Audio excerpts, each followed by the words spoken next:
Hey Waffle Gang, I do hope you're well. My name is Mark and today we have another compilation story. Some of you guys love these, I know some of you don't as well, totally get it. So I just want to throw that warning out there straight away. This is a compilation video, get you through your workday or whatever you're doing right now, the old long form stuff. With that being said, if you do enjoy it, don't forget to hit that like, subscribe maybe, and that notification bell too. And let's crack on with it. Much love, guys. Today's first story comes from a throwaway account, and it says, how can I manage the resentment my girlfriend, 25 female, and I, 42 male, have for each other? I know I'm going to get a lot of shit for the absurd age gap and the way we started. And I agree, I deserve it, but I would really like some genuine advice past going to counseling. She won't agree, and I can't afford it anyways. Tangible things that I can work on and introduce to help us get past this either as a couple or as effective co-parents. Long story short, my ex-wife and I were together since middle school. We have 4 daughters in their teens. I was a stay-at-home dad and part-time worker for most of my life until my youngest was in middle school. My ex agreed to invest in a passion project business of mine. I had a receptionist. We started an affair and she baby-trapped me. Now we're living together and have a young son. She resents me because she feels she was fooled. She saw me as a business owner who had a nice car, nice clothes, took her to nice places, etc. She thought I was rich, so she got pregnant on purpose. Admitted it, not an assumption. Hoping to use me to not work and sponsor a family from overseas. Well, actually, my ex-wife and her family are the rich ones. None of our homes were in our names. We were renting from her parents and giving them a nominal fee, with the exception that these homes could be left to my ex and me after their death. This allowed my ex's salary, up to 150k, not huge in the high cost of living area, to stretch, and we lived a really good life. I left our marriage with half our savings, up to 25k, and my personal property and car. I lost my business due to lack of funding, and I did not seek alimony. I resent her because I feel I was fooled. I thought she loved me and couldn't believe the interest a young, hot woman showed in me. She was incredibly persistent and pursued me strongly. But she has no feelings for me, no care or desire. Now that the ruse is dropped, I can't believe I gave up my entire life for what I see as an ego trip. I loved my ex-wife, really I did, and still do. But I had never been with another woman, and any attempts to open our relationship was shot down. This was like a wet dream come true, and I was weak. Now both me and my girlfriend are in a place we didn't imagine. She's living in a shitty apartment with an old man and still has to work. I've lost my kids, the love of my life, my family, my lifestyle, my business, and it was all 100% my own fault. She stopped being intimate with me as soon as she found out I wasn't rich. We're still together on my end because I feel like I need to have something to show for this shit show of a situation. At least I got a son and a partner out of it. At least it wasn't for nothing. And also because I don't trust her with our son. She would never agree to give me full custody, and she's not a good mother. I'd be worried for his safety and the people she would have him around. I honestly don't know why she hasn't left me from her end. What can I do to improve this situation? I know logically it'd be best to break up and co-parent, but I'm afraid for my son and I'm embarrassed for myself. Is there a way to salvage this situation? I'm thinking of just telling her we can have an open relationship. She can sleep with whoever she wants and go wherever she wants as long as she lives here so I can have my son 100% of the time. I work from home. I don't know if that's the answer here though. Work in progress says, yikes, what a shit show. If this story is real, it sounds like karma came knocking on both of your doors. It's almost poetic that greed is what took everything away from both of you. Both of you are adults that are having to live with the consequences of your actions, of your decisions. I'm just sorry that so many people, your kids and ex-wife, have to suffer along with you. Another commenter says, yep, even now he's shifting the blame to his ex for not allowing an open relationship. OP, you should have just accepted it and shut up. You should have seen that you and your ex had something special. But instead you screwed somebody else and fucked your entire life up. Your ex and kids probably think you always wanted to cheat and never loved them because you kept asking for an open relationship. What the fuck was wrong with you? You gotta take accountability for everything. Look how great that curiosity ended up for you. You could have easily not pursued it because your wife was not okay with it, and it would hurt your wife and break up your family. You could, but you didn't want to. You knew this could end up like this, but you just didn't care. Relationships take compromise. You wanted to experiment with others. That's fine, but your wife didn't want to. You should have accepted that. Your family should have been more important to you than your fantasy. Instead, you kept pestering her. And even after she made it clear she didn't want you to, you fucked the first woman that gave you attention. Look how well that worked out for you. Your daughters and ex are probably even more pissed off because you used your ex's money to hire your girlfriend and have an affair and son with her. Best thing is to just break up with her, get a custody agreement and take care of your son. There's absolutely no way your daughters will even think about having a relationship with you as long as you're in a relationship with your girlfriend. Your son also doesn't deserve to live in that environment. Actions have consequences. A 42-year-old man should have known that. Hope all the pain caused to others was worth the life you have now. Dearie me, just absolute awful decision after awful decision all the way to the very end of this, even to the point when he was suggesting open relationship again on the end. I was just like, for fuck's sake, bro, come on. But OP did update the post, jeez. And it says, I had an affair, my ex-wife divorced me, and my kids absolutely refused to speak to me. I was an incredibly involved dad. Most of their lives I worked 1 to 2 days a week and then stayed at home with them the rest. I was closer to them than their mum, and I'd like to think that I'd never disappointed them before this. I made a mistake. It's been over 2 years since it all came out, and I haven't been able to make any headway. My eldest is hung up on the fact that I now have a young son. Every firstborn of each generation in my family has been a boy for a long time, and she broke the streak. I honestly could not care less about that. I've always thought that pressure was stupid, and I'm not a traditionally masculine guy that always wanted a boy. But she's so hurt that I have a son and is convinced that's all I've ever wanted, and he's replaced her and my daughters. None of that is true. All of my girls said they don't consider themselves to have a brother and want nothing to do with him. All 4 of them feel betrayed and blame me for breaking up our family. I deserve the blame. It's my fault and I take responsibility, but I can't change the past and I don't know how I can begin making up for it. My ex has full custody of them, but I'm supposed to have visitation 1 weekend a month.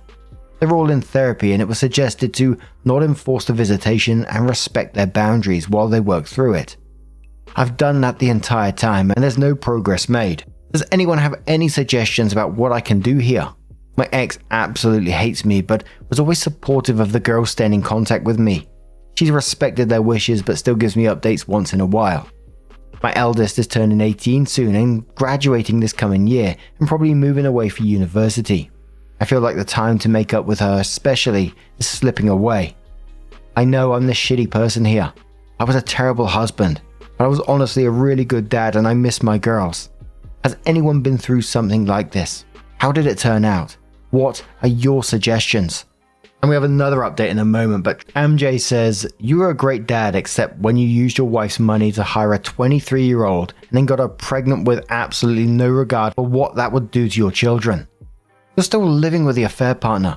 Your kids probably don't have much respect for you, and I don't think that's very likely to change considering you're still making the choice every day to stay with a barely older than your kid's affair partner. True Crime Fanatic says, so I'm the kid in this scenario. I was an adult when it happened in my family, but it really fucked with all of our heads. All of us kids were instantly mad over the cheating, but I can tell you it makes you question the whole person. It makes you wonder if everything he ever said was a lie. He says he loves me, but he said he loved Mum too, and look how that worked out. All I can say is give them space and time. They may never get there. The best you may ever get from them is being cordial. They may move on eventually. I can't imagine learning this info as a kid. I was an adult and it really messed with my head, especially as a girl. Like as if I haven't been cheated on my damn self and had to get over that. Then I find out my dad does it too. Shit, you not only fucked up her view of you, now she has to be extra cautious of all men. It's just really complicated, man. I learned this shit 5 years ago. I can't look at my dad the same way. He and my mum stayed together, and she died recently. He seems devastated and cries all the damn time, and he wants sympathy from me and my siblings, and we just have none. So it was 2 months after that update that OP came in again and says, good news, my girlfriend and I have broken up. She's gone back to her home country and left my son with me. Refused to sign any formal custody agreement, so I'm hoping she stays there and doesn't bother us again.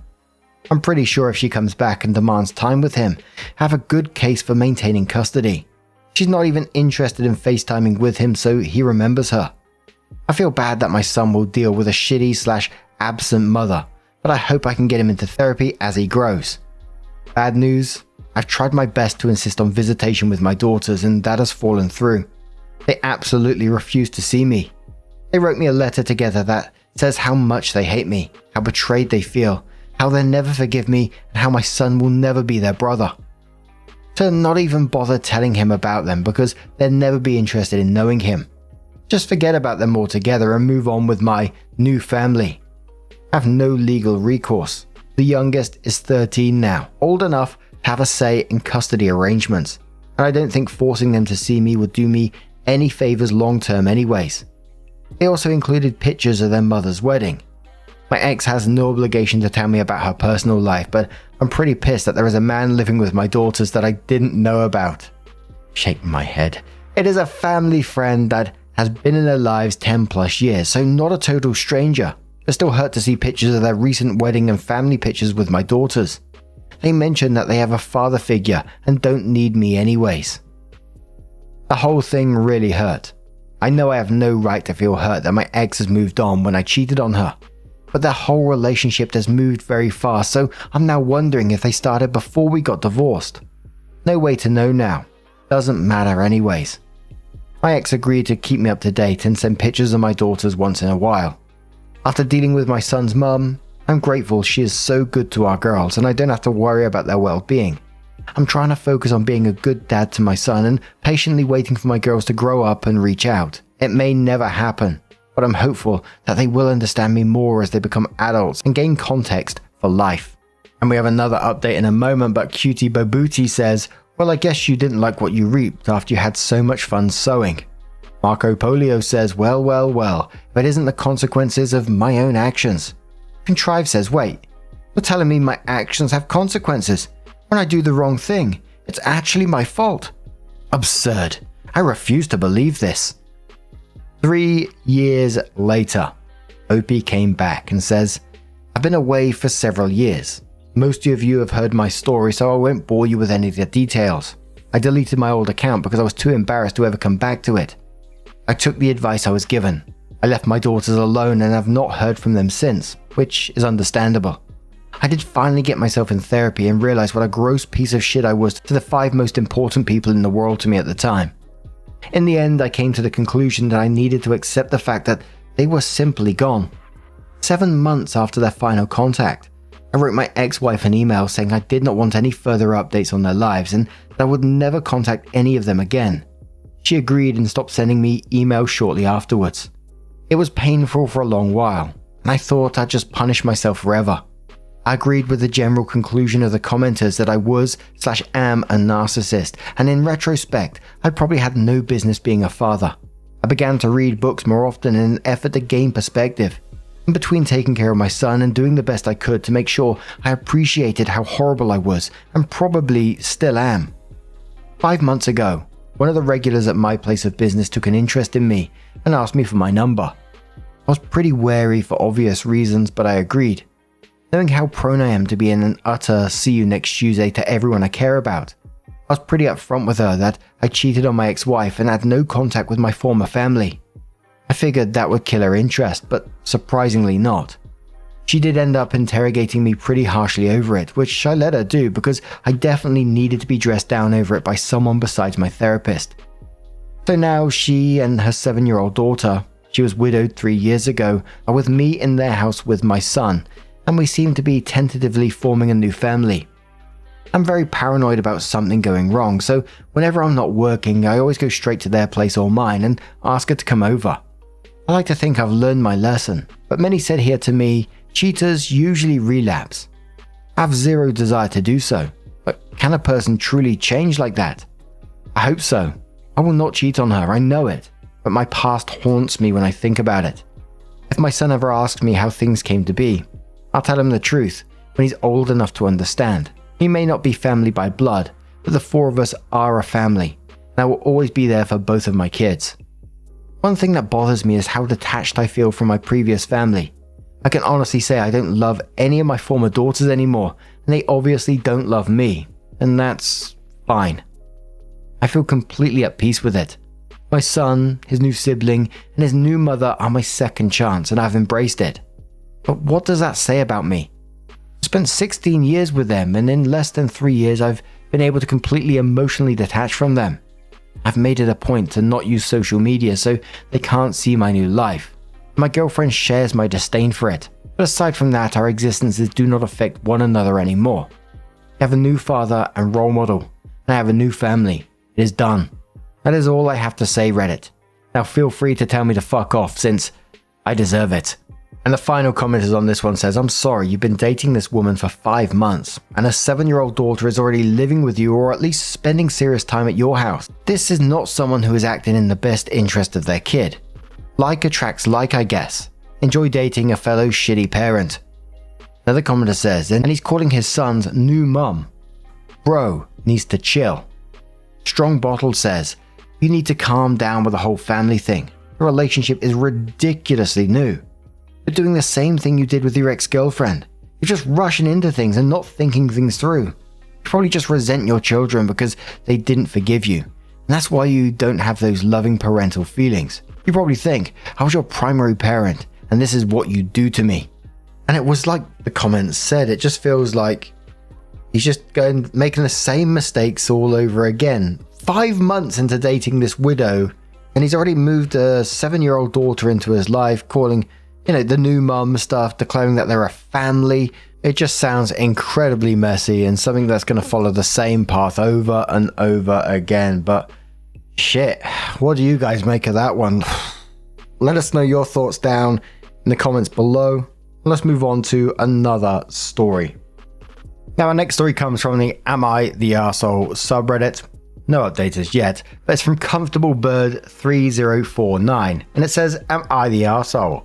Not going to my twin's wedding. I, 24 male, have an identical twin. We're not close, but I thought we had basic mutual respect. That belief was tested. I grew up in a traditional southern town and only began coming out in college, about 5 years ago.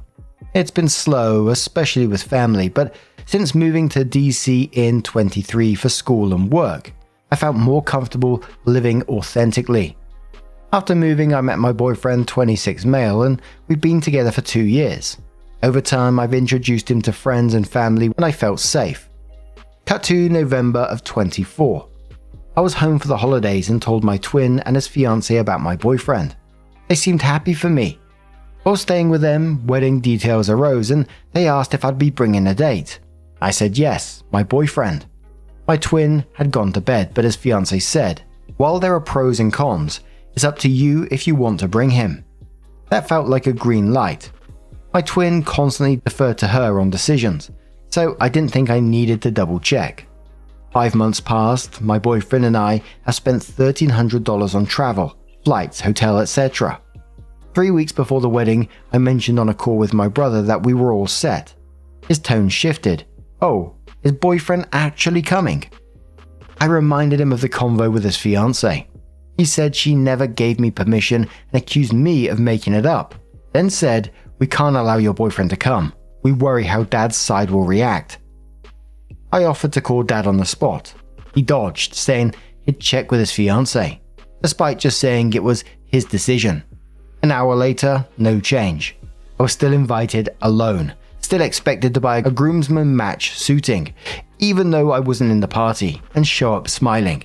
That's when I snapped. I asked, if I didn't invite your fiancé to my wedding, would you still come? He couldn't answer and ended the call after some harsh words. Trying to make things right, I came out to my dad, which I feared for years, to explain the situation. He was surprisingly indifferent and even said uninviting my boyfriend was extreme. He offered to talk to extended family. I thought I was removing the main obstacle. Weeks later, my twin called again. He now claimed our friends would be weirded out, so the excuse shifted. I said, if my boyfriend's not invited, I'm not coming. He didn't budge. Here's the kicker. Days later, my dad told me the fiancée admitted she did give me permission but changed her mind when she remembered who would be there. She denied this to my twin. Also, one of her bridesmaids is openly gay and brought her girlfriend, but according to the fiancé, she's not part of the family, so it's different. So I didn't go. I'm wondering if I made the wrong call. My absence was noticed. I got texts asking where I was. My mum had to explain it repeatedly, so instead of avoiding attention, my absence became the story. My relationship with my twin is dead, and some family ties are now fragile. Part of me wonders, should I have sucked it up and gone alone, just to preserve bonds that shaped my early life? So, am I the arsehole for skipping the wedding? Nope Dragon says you came out to your dad, got gaslit by your twin, got lied to by the fiancé, and still tried to make peace. You did more than enough. They chose drama, not you. Ooh. General says not the arsehole, you did the right thing. Now you know who your twin and his wife are. I'm glad you talked to your father. That must have been a relief. I'm sorry about the others in your family. Kathleen says not the arsehole, your dad being indifferent/supportive came so far out of left field. It would have been fine if that had resolved the issue. After all, backlash from family is a major reason why people are afraid of coming out, and even just supporting a queer family member can lead to negative experiences with the homophobes in the extended family. But that's not what happened. The excuse shifted. Okay, maybe the friends. Oh, there's a lesbian bridesmaid who's allowed to bring her girlfriend. Sorry, but your brother and his wife are awful. Your absence becoming the story isn't your fault. It's just one of those natural consequences of their decisions. You did everything right here, and you was more than reasonable. You was offering solutions, you drew a reasonable boundary, etc, etc. You came out to your dad, which was like, whoa! But personally, I think you should be absolutely proud of your choice. You stood up for yourself and your relationship when it mattered the most. Some relationships just aren't worth preserving if they require you to hide who you are. But what do you guys make of this situation? Let us know your thoughts down in the comments below. Our next story comes from a deleted user and says, am I the arsehole for being mad at my husband after he let our daughter shave her head? This story starts. We have a certain tradition in my family. During the summer, all children in age 10 have their hair dyed, currently with a special dye that wears off after a few days. We dress in colourful clothes, decorate my grandparents' house, and celebrate for 3 days and 3 nights. There's cake, presents, various contests, and so on. It's a family tradition, not a matter of culture or country, and it comes from the time when my great-grandmother lost many children before they turned 10. Well, my daughter turns 10 this year. She is one of 3 children in this age. The celebration was scheduled for August 1st. Everything was going well. She was very happy. And then I went on a business trip. When I came back, my daughter had a shaved head. Honestly, I was shocked because during this time I did not receive any information or even a photo. I asked my husband what happened, and he said he and our daughter was watching some cartoon together and one of the characters had shaved her hair. So our daughter decided she wanted to shave hers too, and he agreed. That caused a lot of drama. We had a bit of an argument, and honestly at the time, I was more concerned that he had allowed her to shave her head on such a small impulse. But the next day, my mother came in and a conversation about tradition began. You know, how to dye hair that doesn't exist. My mother suggested a wig or just painting my daughter's head. But my daughter burst into tears because she realized she'd be the only 10-year-old whose hair wouldn't be dyed. She also refuses to go to the celebration now because it won't be the same. And now she's mad and my husband is furious with me, thinking the whole tradition is stupid and that it's the tradition's fault that our daughter is upset. I, on the other hand, think he was irresponsible and he should have thought about what he was doing before he started shaving her head. Yes, my husband knows about the tradition. He's been there twice. Edit, yes, my daughter is completely bald now. As for, what if one of the kids doesn't want to dye their hair? The answer is that my brother was that kid. So on the day of the celebration, he wore a rainbow wig, and no one had a problem with it. The thing is, as I've already pointed out, my daughter doesn't want wigs or head paint, she wants dyed hair. Edit 2, I've noticed that many people in the comments have a strange view of this tradition, so I want to clarify something. No, we're not talking about dead children, nor is there a cemetery-like atmosphere. Although it began with many deaths, it is a celebration of life and joy. Something like a huge birthday. That's why everyone dresses colorfully. That's why we paint ourselves and decorate our houses, and that's why children get presents. Homburg Mama says not the arsehole, it's her hair to do what she wants with. But she's 10, too young to remember stuff when she's excited or think much about consequences. Your husband should have remembered the party, which is already scheduled and not that long away, and asked daughter if she was sure she wanted to do it, because it wouldn't grow back in time to die for the party, or at least ask if she wanted to wait until after the party, and then if she wanted to do it, she could. Hazel Wisp replies saying, yeah, this. At 10, kids don't always think ahead, they get caught up in the moment. That's where the parent is supposed to step in and say, hey, let's hold off until after the party, and if you still want to shave it, we'll do it then. It's not about controlling her, it's about helping her avoid regrets later. Now she's upset because she feels like she ruined something she was excited about, and that could have easily been avoided. One comedian says, think a lot of people are missing how upset the child now is and realizing the consequences of her actions. As a responsible parent, her dad should have maybe had at least a conversation surrounding the tradition, and not gone along with an implausible idea from a 10-year-old. Like the people saying OP is in the wrong is crazy. And just to add, on the back of that comment, there was a few you're the arseholes in there saying, the hair will grow back, she should be able to make her own choice. Maybe they're actively trying to avoid the tradition. Susanna Starr says, what Egypt parents let a 10-year-old shave her head? For no other reason than she saw it on a cartoon, let alone without even discussing it with her mother. It will grow back, but not overnight, and dad needs to be a parent instead of a buddy. What will she want next? I think he thinks the celebration is dumb, so ruined it for her. It sounds like daughter enjoys being part of the celebration, but she has learned a hard lesson, that actions have consequences. That's why parents are supposed to guide children's choices. Buzzy Top replies saying, I bet you wouldn't say that about a boy. How many boys have buzz cuts with no guard on clippers? Not all girls want long princess hair. It's just hair. It will grow back. So OP did come in with an update and said, so a few things happened since yesterday, and taking advantage of the fact that it's currently 11 AM in my country and I'm home alone, I'd like to share this with you. I guess I'll start by saying that many of you were right, even if you were wrong about the reasons. So 3 hours after I published my first post, my husband's sister came over to pick up my daughter. I decided to take the opportunity and ask her for help, figuring she was the perfect, neutral person. My husband wasn't happy and strongly opposed it, thinking it was unnecessary to still drag this out, but I asked his sister to talk to my daughter about what had happened anyway. She, my husband's sister, currently has a mohawk, so I asked her simply start with her hairstyles and then get to how it all started. She agreed. They returned around 11 PM. We waited until our daughter had gone to bed, then we sat down in the kitchen and started talking. Well, my husband tried to end this conversation many times, but I finally learned this. The fact is that he and our daughter watched a cartoon where a character shaves her hair. The fact is that my daughter found it interesting.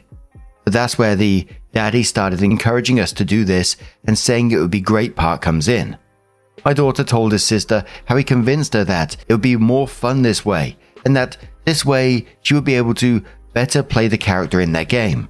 When my husband's sister left, we started arguing. I don't know if it's still obvious, but even as I write this, I'm still pissed. At first, my husband defended himself, trying to say that his sister was biased and that it was all lies, and that the idea was 100% our daughter's. But in the end, he told the truth. Yes, he convinced her to cut her hair. No, it wasn't just about stupid tradition, it's worse.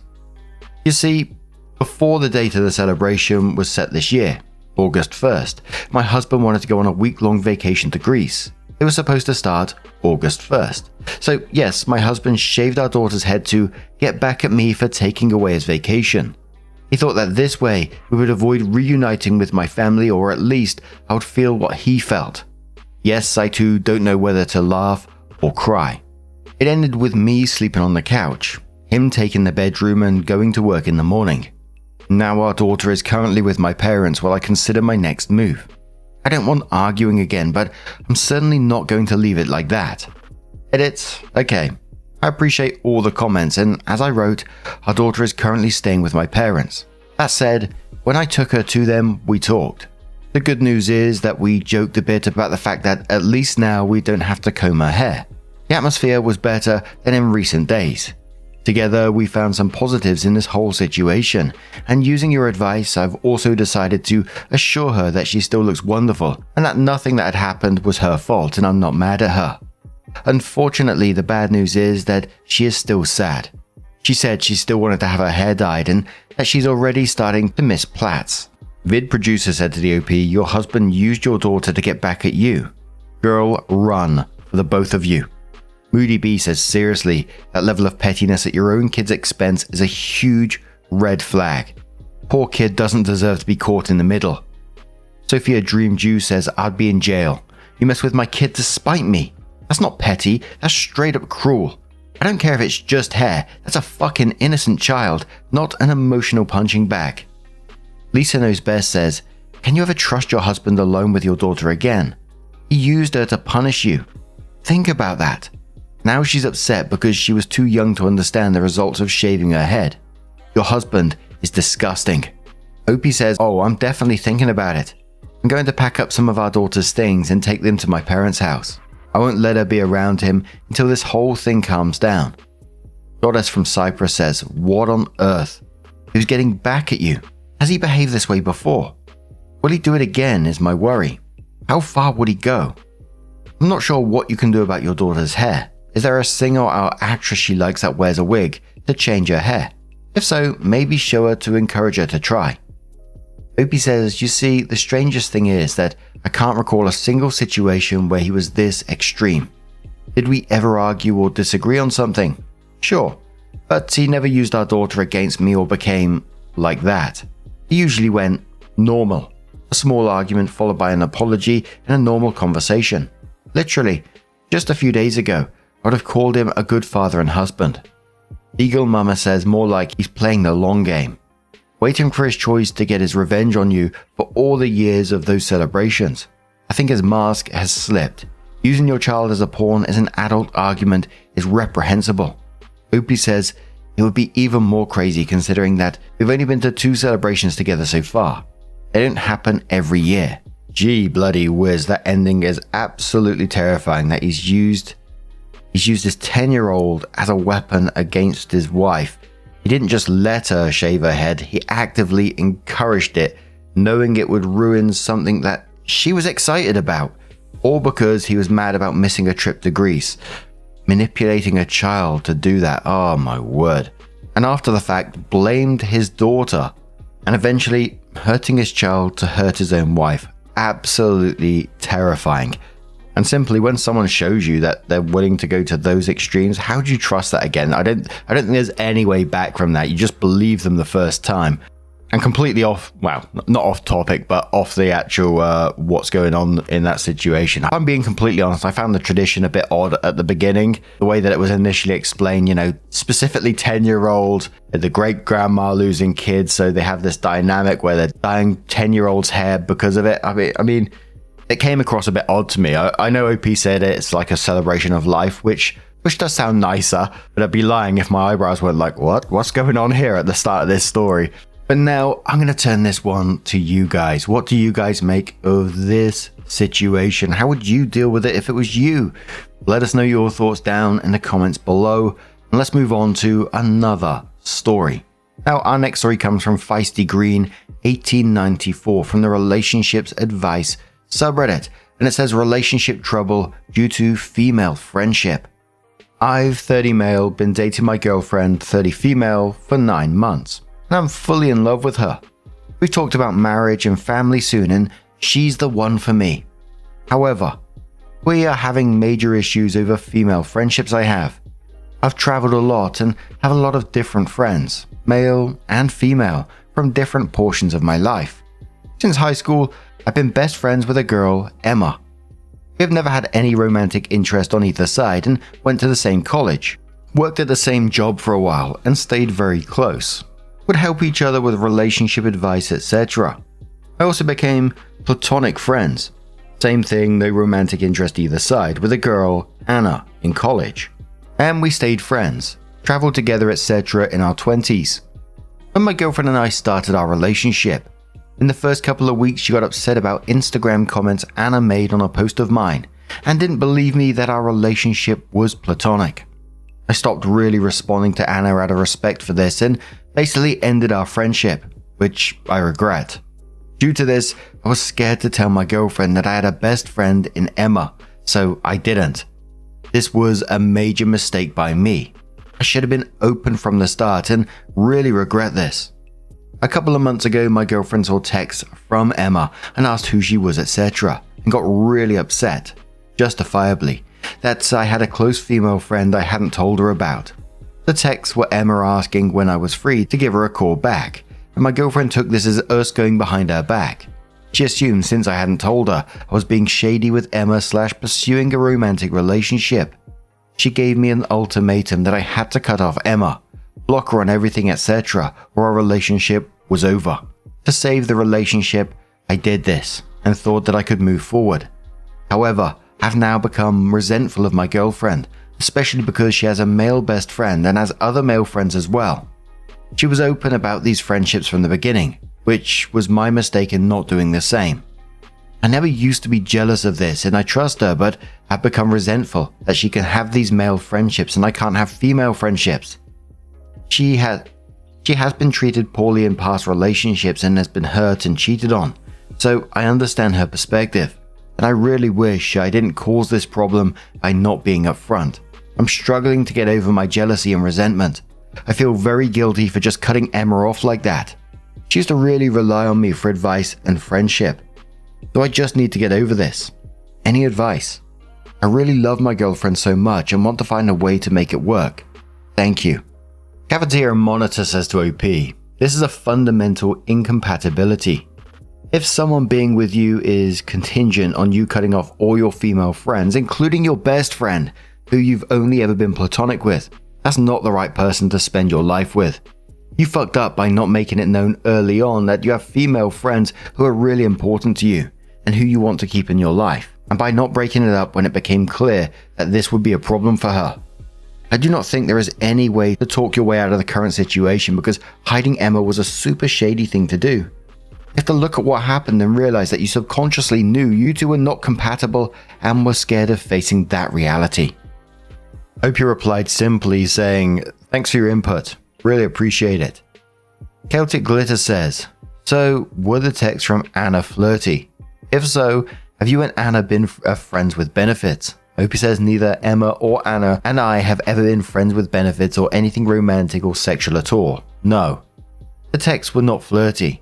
They were asking when I was free for a call, which my girlfriend took as us going behind her back. If I'd been upfront about having this friend, the text wouldn't have been an issue. So it was at some point later that OP did come in with an update and said, I previously posted about my girlfriend getting really mad at me about my female friendships and making me cut my best friends off. I recently went through her text for the first time since we started dating, 9 months ago, and found out that she had consistently been texting this guy, 30 male, that she had told me was just a friend. She says they've only hooked up once, well before we started dating, and the texts back this up, but they have had sexual and flirty texts going for months, and she sent one nude. I am crushed. She's extremely apologetic. She swears she's going to change. She sent a text cutting the guy off.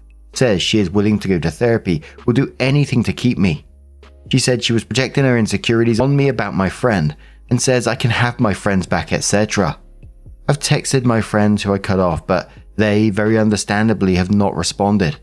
She says she will do anything for a second chance. I do love her so much still, but I don't know if I'm crazy for putting up with stuff like this and giving her another chance. Twin Turbo says, yes, you would be crazy for giving this woman another chance. Commodore says, therapy in a relationship of 9 fucking months, every one of which has been cheating on you. It's a joke, right? Another commenter says, especially at that age. My eyes have rolled so far I can see my brain. Low Patient says, right, I'm confused why he's confused at what to do. She forced him to cut off friends while she was sexting. Seems like an easy choice here. And it's crazy how common we see projection in stories like this. And it's incredibly sad at the same time that he's even considering staying with her. 9 months they've been together, and for this time, they've been together 9 months, and for this whole period, she's been sexting and flirting with this other guy. And I wouldn't be surprised if they actually hooked up at the same time as well. But after where she said, she was projecting her insecurities on him, and then says to OP, oh, you can have your friends back. It's like, yeah, fucking cheers for that.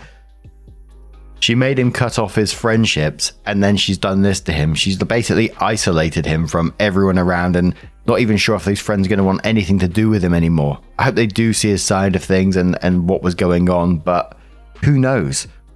But just looking at this from the outside and seeing, these 30-year-olds having this amount of drama within a 9-month relationship, it's like, come on now, this really isn't the one, is it? But what do you guys make of this situation? How would you deal with it if it was you?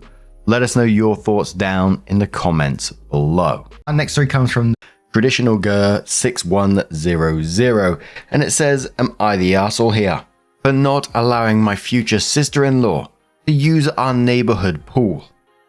So, some background. My girlfriend, I'm proposing next month, and I currently have an apartment in a very nice neighborhood.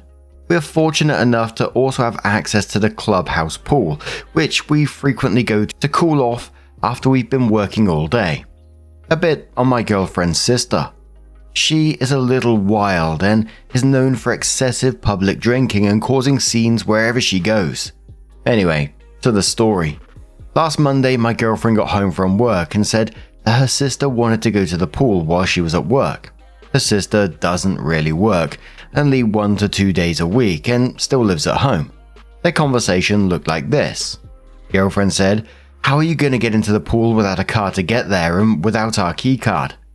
She said, I will just Uber and I can look around our parents' house for that spare key you gave them. Girlfriend said, I think they lost it, but you can try. Opie then continues. Now, it was a short conversation, but a few things. 1. Her sister is a known klepto who steals and pawns stuff in order to go to bars. It's happened multiple times at her parents' house where she has stolen things to make money. 2. She does not have a car because she has crashed 5 and cannot have a license for another few years. 3. She's only been in our apartment when either my girlfriend is there or we both are, for reason number 1. And has invited random people over while we were there without us knowing. For the reasons above, I expressed to my girlfriend that I don't think we should allow her into our apartment alone, without one of us present, as well as we could get in trouble with the HOA or complex if she were to get into it with anyone or anything, which could cause issues for us down the road.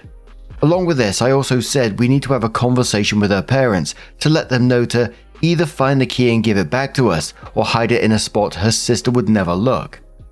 My girlfriend kinda shrugged it off and said that it's not a big deal, she can go to the pool, it's not like anything would happen, and we wouldn't get in trouble if anything were to happen.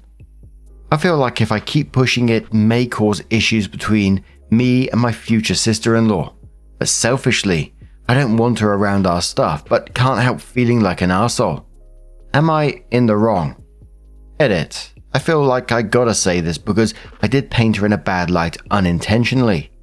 My girlfriend is nothing like her sister, and that's why I love her. She's hardworking, smart, and genuinely a one-of-a-kind person. As for her family, excluding her sister, they are all hardworking, genuine people, so not sure exactly what happened in the 3-year age difference between the two. For the most part, we're on the same page about her sister. They had a rocky relationship with her, and she wants to believe she's changing for the better. But I think it's getting harder and harder for my girlfriend to think that. She cut all contact with her at the beginning of the year, which was a whole thing. But now she's wanting to be the bigger person and try to fix what she can. Absolutely not the arsehole in this situation, and you don't need to be the bigger person. The girlfriend doesn't need to be the bigger person here because, it's up to her to prove herself. She's got a track record of, theft, property damage, crashing 5 cars, bringing random people over without permission, causing public scenes, and your girlfriend is giving her unsupervised access to your apartment and your community, the pool, is no big deal. And we've read a lot of stories about HOAs, and they don't mess around when it comes to violations and all that kind of stuff. Obviously, I don't know the ins and outs. I just know the stories that I've read, and they're always usually in the negative. So, you have to take what I said there with a pinch of salt. But I'm sure if she was to turn up to the pool, if you did allow her to, and she caused an issue, it would fall back on you in the end because you allowed her to do this. You gave her access.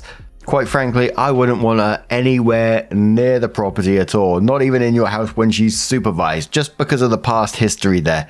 She needs to earn that trust back. That's on her. I certainly wouldn't be putting up with that nonsense. A commenter says, dude, this sounds like a nightmare. Not the arsehole. Set boundaries.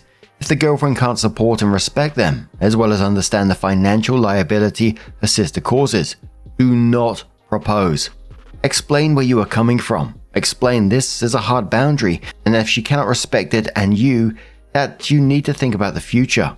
OP replies saying, let me preface, my girlfriend is usually on my side when it comes to her sister. They've had their own issues, and it's just one small thing that we don't see eye to eye with. We're still talking through it all, and overall I think we both think the same regarding this. It's just different to my girlfriend because that's her big sister, who's her family.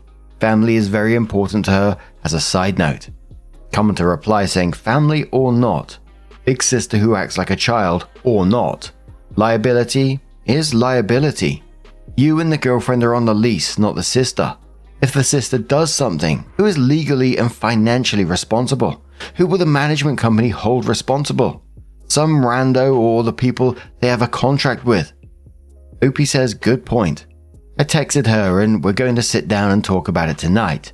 I will update you all on what happens. Hopefully I won't have to return to the ring. Lol. Commenter says, are you sure you want to marry into this family? This is some serious baggage. OP says her sister is usually the outlier. My girlfriend and her parents are all hardworking, air quotes, normal people. So it is strange when I think about it.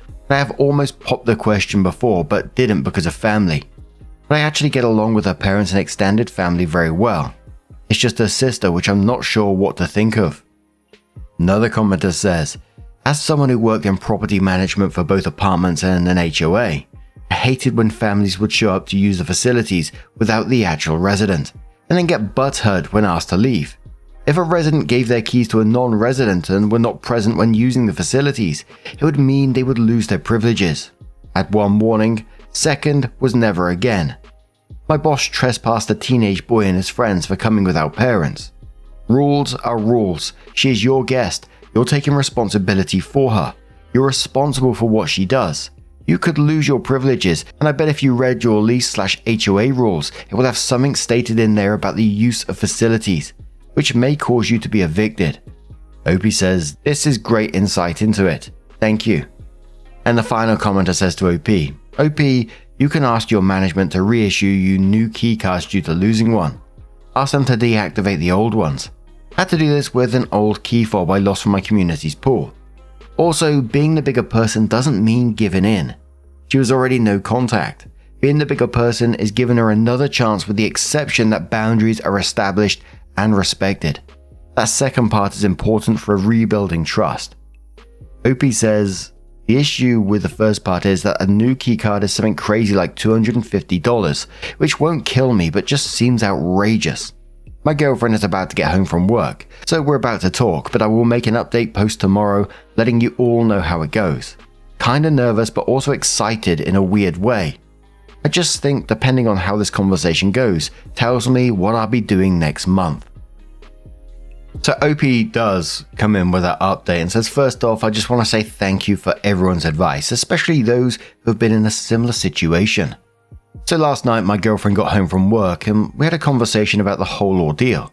I started off with how many of you suggested I brought up a copy of our lease agreement as well as our HOA/clubhouse rules. In both, it clearly states that any guests who use the facilities provided must be accompanied by the owners of the lease.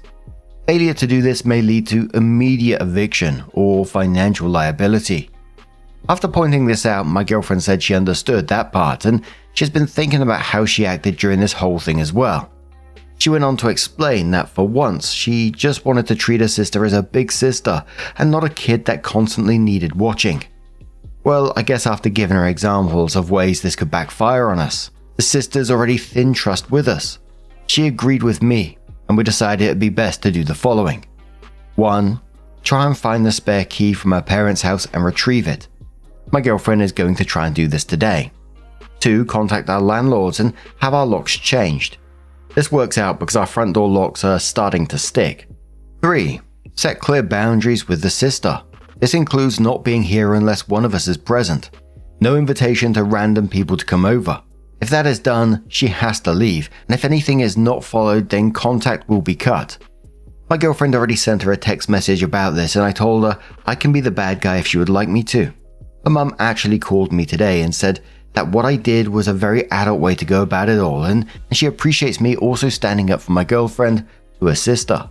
The biggest thing that I also think helped was putting this in future perspective with my girlfriend. I laid out a scenario of when we, hopefully, have a house one day and kids as well. Would we let someone who has a known alcohol problem, as well as issues with stealing and safety, watch our children alone? She started to cry and said no. I explained to her that's why we need hard boundaries now, so that they are not crossed in the future when we have bigger responsibilities. I have a few other things to say, so may make an edit, but again, thank you to everyone for their advice. You really put it into perspective for us.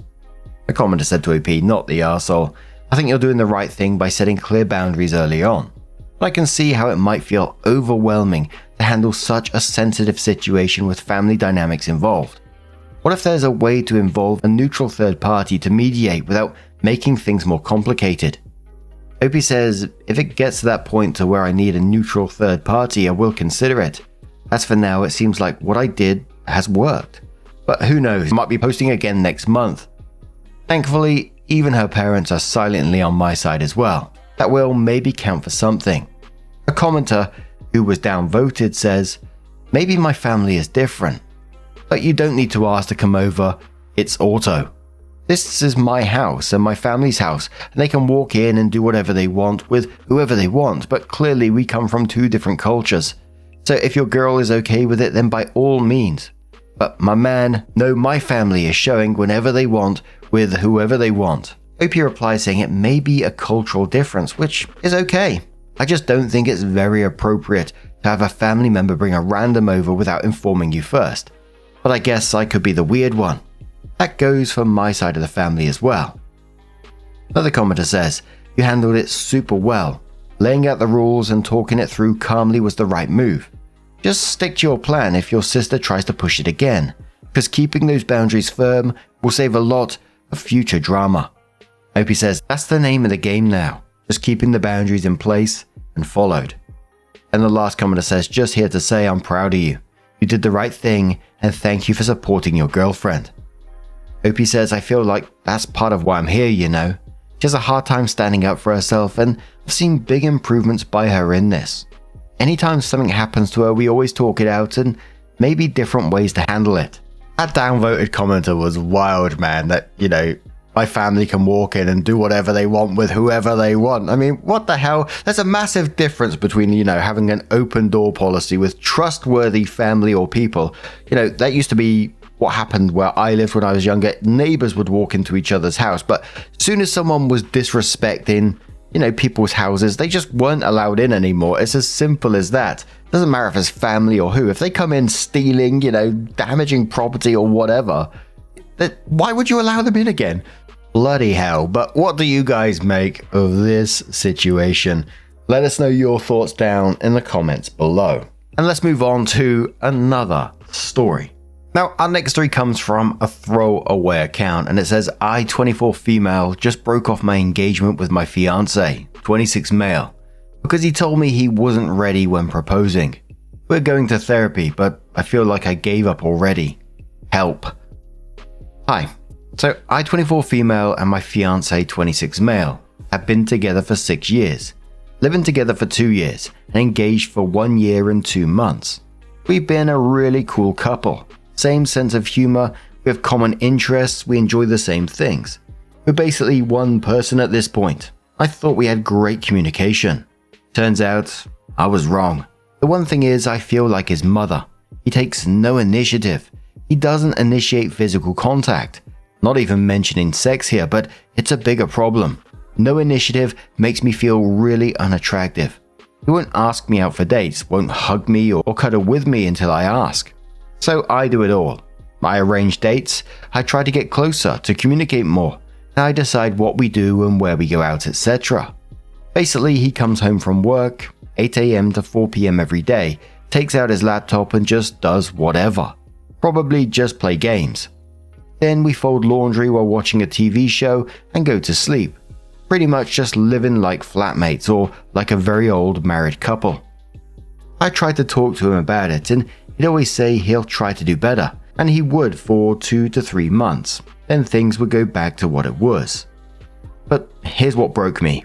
On Monday, I started the conversation again, tried to get him to act and get us couples counseling. Well, we started talking about how he never mentioned getting married since the proposal. I started looking for wedding venues.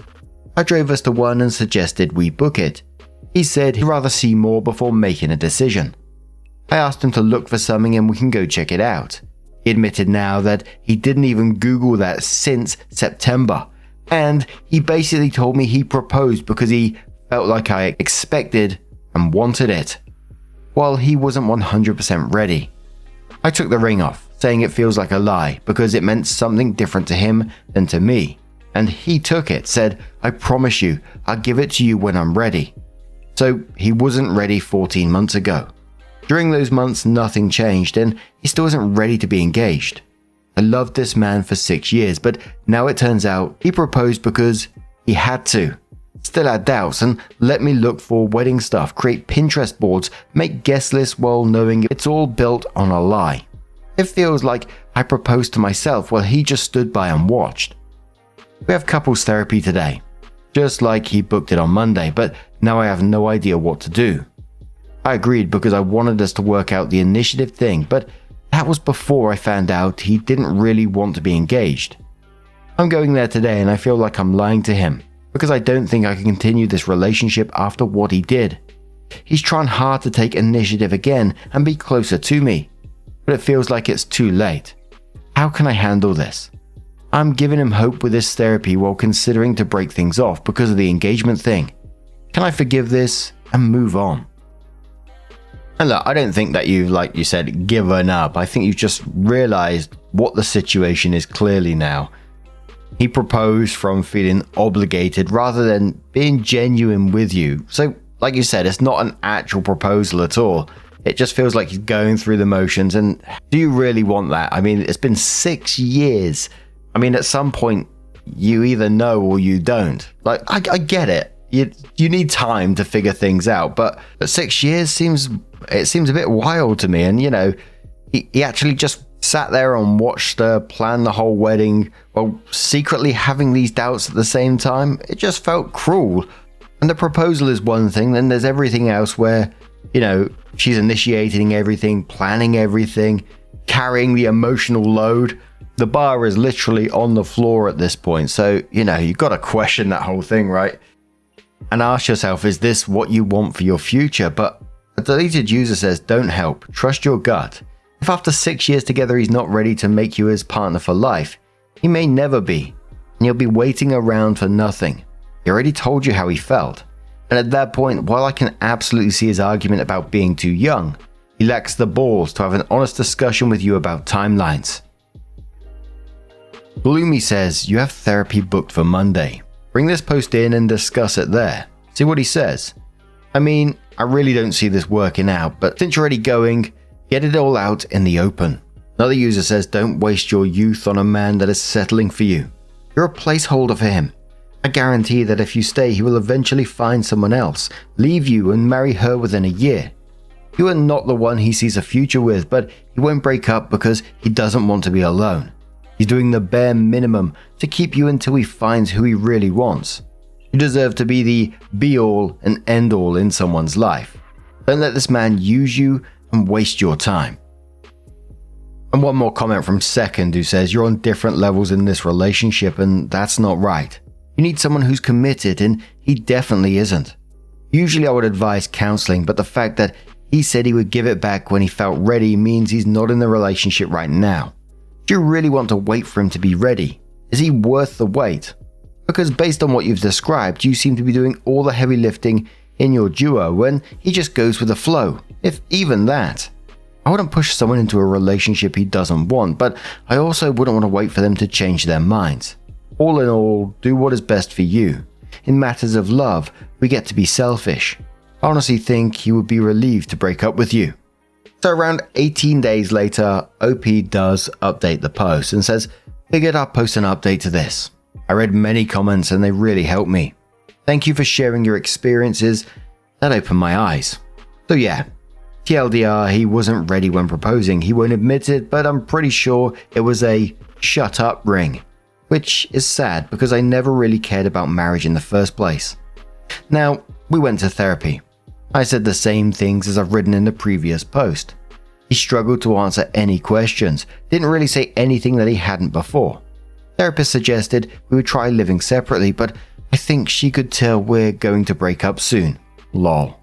I took a few days to think, but finally broke up with him about a week after writing the first post. And it kinda broke me to see his reaction. At first, he was really dramatic, constantly tried to make himself the victim. Something about us being a ship that's sinking. I'm about to jump and give up, but he's still holding on tightly. Accused me of not giving him the chance, now that he actually wants to do something and change. Had to remind him a few times that he's the one who broke my heart first. He lied for months and took the ring back. Then more dramatics, crying, etc. But the next day, everything was normal. He was behaving like nothing happened. No more fighting for this relationship or even being hurt. He said, "We're going to be good friends," and acted like nothing's happened. Over the next few days, I would occasionally get comments like, "If anyone asks what happened, I can't say we broke up. I have to say you broke my heart and left me. Or at least you stopped pretending you loved me." Other than that, no crying, no arguments, he was acting as per usual. It just broke my heart again to see how he didn't even try. That he really didn't care much. Shouldn't be surprised really, yet here we are. I asked him 3 times to move out, gave him a deadline of 2 weeks, so 3 weeks since he took the ring back. He acted hurt, said, "Wow, I didn't expect you'd want to get rid of me so soon," but didn't really start looking. You know what actually made him get a flat and leave? My parents telling him to fuck off, because he lived here in their home this whole time, without paying any bills. They took him in like a son. They told him to pack his shit and to never come back. Since then, he's been acting offended that they treated him like that and he had to leave. He moved out yesterday. I helped him with moving. I'm on my own now, after 6.5 years without one man. New year, new me, I guess. But yeah, thanks to everyone who commented and read my story. Not gonna lie, I would love some encouragement. It feels like a part of me has been ripped from me. I need to know this feeling will go away. P.S. He found the first post and read the comments. He wanted to post his own comment to show his side of things, but thankfully gave up. Lol. And I don't blame OP one bit for being out of that situation. And I think, it can only get better for OP because everything that they were saying, it just sounded awful, didn't it? There was part of me which, not trying to diagnose or anything like that, and as always, it never excuses the behavior, etc. It sounded very much along the lines of depression with the emotional numbness, the lack of initiative, etc., etc. Again, never an excuse for it, but just thinking about it, it does sound along those lines. And if that is the case, I genuinely do hope that he gets some kind of help, but OP needed to save herself first in this situation. But what do you guys make of this situation? Let us know your thoughts down in the comments below. Let's have one more story. Now this next story is from the Best of No Updates subreddit. So, if you want to skip this one, please feel free to do so. There is mentions of COVID in this because it was around that period of time. It's from Rods of God 1945 and says, "Boyfriend's friend had pizza delivered to our apartment. During a dinner party, I spent all day on. Let me start by saying I love hosting dinner parties and cooking. It brings me so much joy and I love doing it. I also am obsessed with Hamilton. So when my boyfriend told me he wanted to host another couple for a watch party, I was beyond excited. It's obviously COVID, so I was excited to have a small group and do what I love, which is cook and host. I prepared the following: pink lemonade jello shots, a cheese board featuring prosciutto roses, shrimp scampi, and key lime graham cracker cake. I was beyond proud of the meal. Now for the guests. Names have been changed. Joyce, late 20s, and Matt, mid 30s. They're a wild couple. They fight all the time and it's awkward. I do really like Joyce and we've hung out with her a lot, but I do not like Matt. Everything was great until it was time to serve the scampi. Matt knew what the courses were because I told Joyce what we were having. He told me he did not like shrimp, which I understood and offered to serve him pasta without the shrimp, or prepare something different for him quickly. He declined and said he was fine with all the other food. I thought, great, no problem then. We finished eating and started watching the film. Towards the middle, Matt took a call and stepped out of the apartment. He came back with 2 pizzas. He created a huge scene in the middle of the film. I was beyond upset. I spent all day preparing everything and worked so hard, just for him to have a pizza delivered. It ruined the rest of the evening for me. I want to talk to Joyce and let her know how upset I was about the situation. I didn't know if I should or not, but it really did crush me to work so hard, and it was supposed to be a big deal because we haven't been able to do anything like this since quarantine started. Browsing says, in quotes, I want to talk to Joyce and let her know how upset I was about the situation, and says, this is likely part of the reason why Matt does shit like this. Apparently neither of you or your boyfriend are willing to call him out when he's an arsehole. Don't tattle to Joyce hoping she'd discipline her boyfriend. Tell him directly that he was rude and won't be welcome in your home in the future. Another commenter says, that is rude. Doing it without telling you until the pizza arrives is because he wanted to make a show out of it. But the problem isn't Joyce, so I don't know why you're talking to her, to deal with it. The only reason to talk to her is to say, Matt is the problem. If he's your boyfriend's friend, then you talk to your boyfriend to deal with him. If he's your friend, well, he isn't, so don't invite him around. You can have Joyce without him. Me, I'll just not invite him around. Gym leader Mia says, I'll be honest here. None of what you made sounds good to me, because that's not the food that I'll eat. But it also doesn't sound very filling.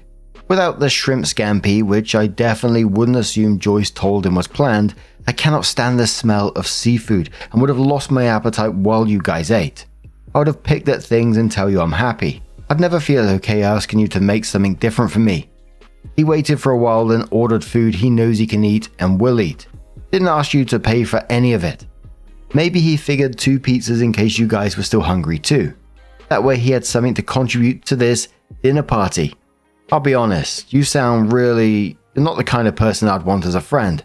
You're upset because you put time into all these incredibly different dishes without finding out if your guests like any of it beforehand, and get upset when they're still hungry and want to talk to his girlfriend because his behavior upset you. Nah, man. But now I'm going to turn this one to you guys. What do you guys make of this situation? Let us know your thoughts down in the comments below. Our next story comes from the Am I the Arsehole subreddit and says, am I the arsehole for not chipping in for a Gucci bag or for a €3,000 birthday dinner I didn't plan? I, 29 female, and my husband, 35 male, are part of a close group of friends. We're all in our late 20s to mid 30s. Most of us are married or in serious relationships, and we usually celebrate birthdays together. The usual setup has always been that the birthday person hosts and pays for everyone. But a year ago, this weird new tradition started. For each birthday, someone opens a WhatsApp group and says, let's all chip in for this really expensive gift. We're talking about things like Hermes flip-flops, Formula 1 tickets, Gucci bags, and it's all very public and a bit uncomfortable to say no. My husband and I have always gone along with it, even though it's felt a bit much at times. For example, we paid around €300 towards a €1,500 Formula 1 ticket for my husband's best friend. Let's call him Tom. At the time, it felt okay, but now things are different. We're already parents to one child. We're trying for a second, and we just opened a new business which we fully funded from our own savings. Everyone in the group knows this, including Tom. We're doing fine financially, but we're definitely being more careful. These expensive group gifts are not something we feel comfortable doing anymore. A few weeks ago, it was my husband's birthday. One of the friends asked if I was going to open a WhatsApp group for a gift. I said no. My husband didn't want anything. We hosted everyone for a pool party, paid for everything ourselves, and were happy to do it. For the record, Tom gave my husband a nice bottle of tequila worth around €100. We appreciated it. I'm not complaining at all. I've never judged or compared gifts, and I've been genuinely grateful for every single one, no matter the price. 2 weeks later, it was Tom's girlfriend's birthday. He opened the group chat and said she would like a Gucci bag. I told my husband I didn't want to participate in this one. He agreed. We didn't reply in the group, but we bought her a €120 massage voucher as a gift. Her birthday was held at a really fancy and expensive beach restaurant. We went, enjoyed the event, had fun, made sure the birthday girl had a blast. A few days later, Tom wrote in the group that the bill was €3,000 and said that if anyone would like to contribute, they could. I told my husband I didn't want to chip in. We didn't choose the place, we gave her a gift, and again, we're being more mindful about money right now. He obviously agreed. Then Tom messaged my husband privately and said he expected us to help with the dinner bill since we didn't join the group gift. He said our €100 gift wasn't enough, brought up the fact that we had always participated before, including for his Formula 1 ticket, and said we were being jerks for not pitching in at all this time. I honestly don't understand it. I never once complained about the gifts we got.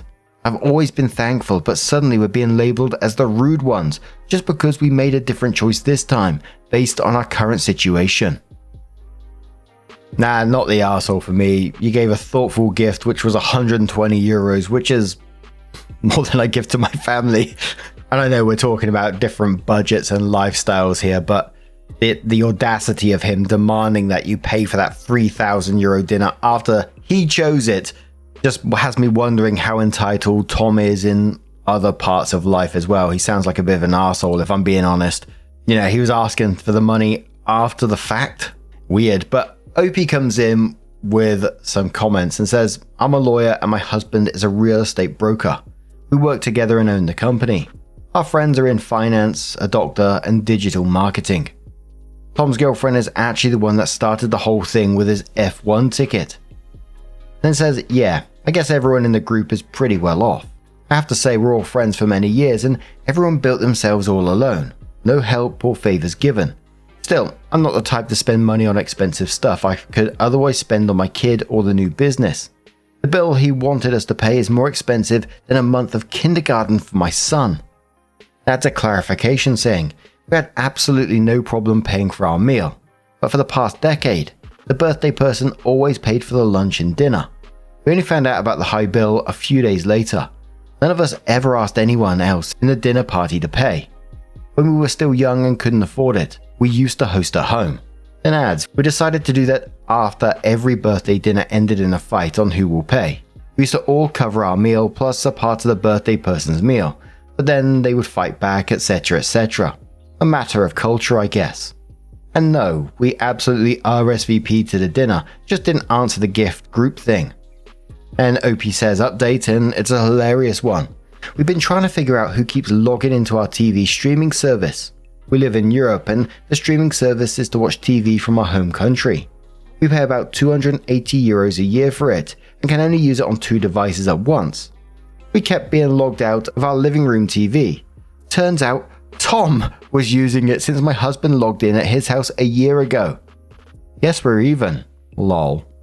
To be honest, and I never liked him, but he has this bond with my husband that I don't understand, yet I respect. The bag would have been €150 per person, so €300 in total, but yeah, we should have spelled it out. And adds one more comment saying, we've done the same thing for about a decade. The birthday has hosts and takes everyone out for dinner, and the rest get gifts they want to.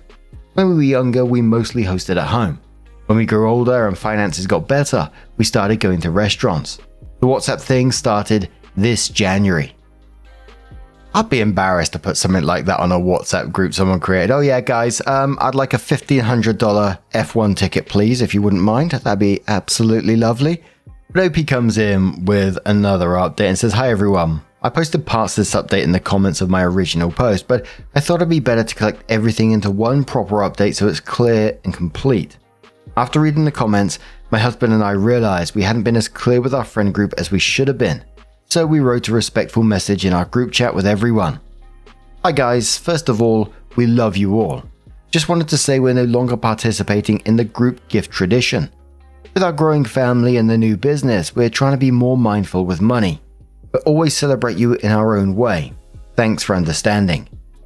Most people responded kindly and said they completely understood.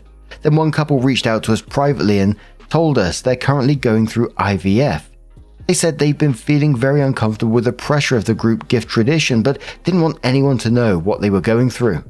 They were afraid that if they opted out, people would ask questions. They were really relieved we spoke up. We also spoke to everyone else individually. Aside from Tom, his girlfriend, and one other couple, everyone was glad to stop the expensive gift tradition. That one other couple preferred the group gifts because they found them more convenient, but they weren't upset at all and didn't cause any drama. They just said they go along with whatever the group decides. Tom and his girlfriend, though, didn't take it so well. Yesterday, Tom texted my husband saying our message in the group chat felt very passive-aggressive and like they were throwing shade at him. His girlfriend messaged me and said we should have just told her privately that we don't have the money, instead of announce it in front of everyone. She was upset that now the tradition was over. I tried to keep it light and said, "No problem, my birthday's coming up and I want a trip to Thailand for my whole family." She didn't respond. To make sure there were no hard feelings, we also sent Tom €200 to cover our share of the food and drinks from his girlfriend's birthday dinner. Then today we spoke with them again, and things got even more frustrating.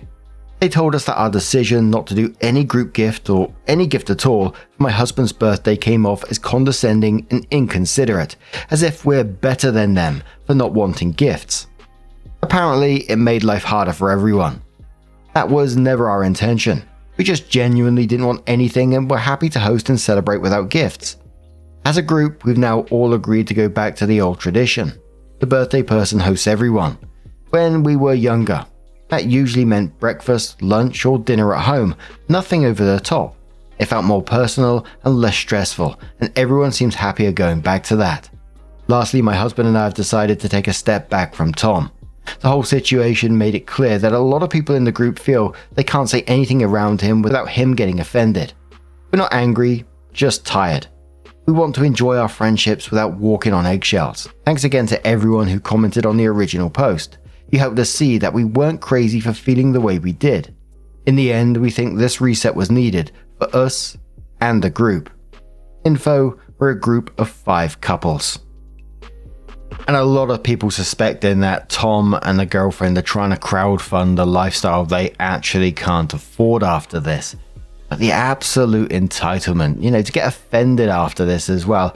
If anyone said that to me, I would totally understand where they were coming from. And to host your friends at your place as well sounds absolutely lovely. But what do you guys make of this situation? Let us know your thoughts down in the comments below. Let's move on to another story.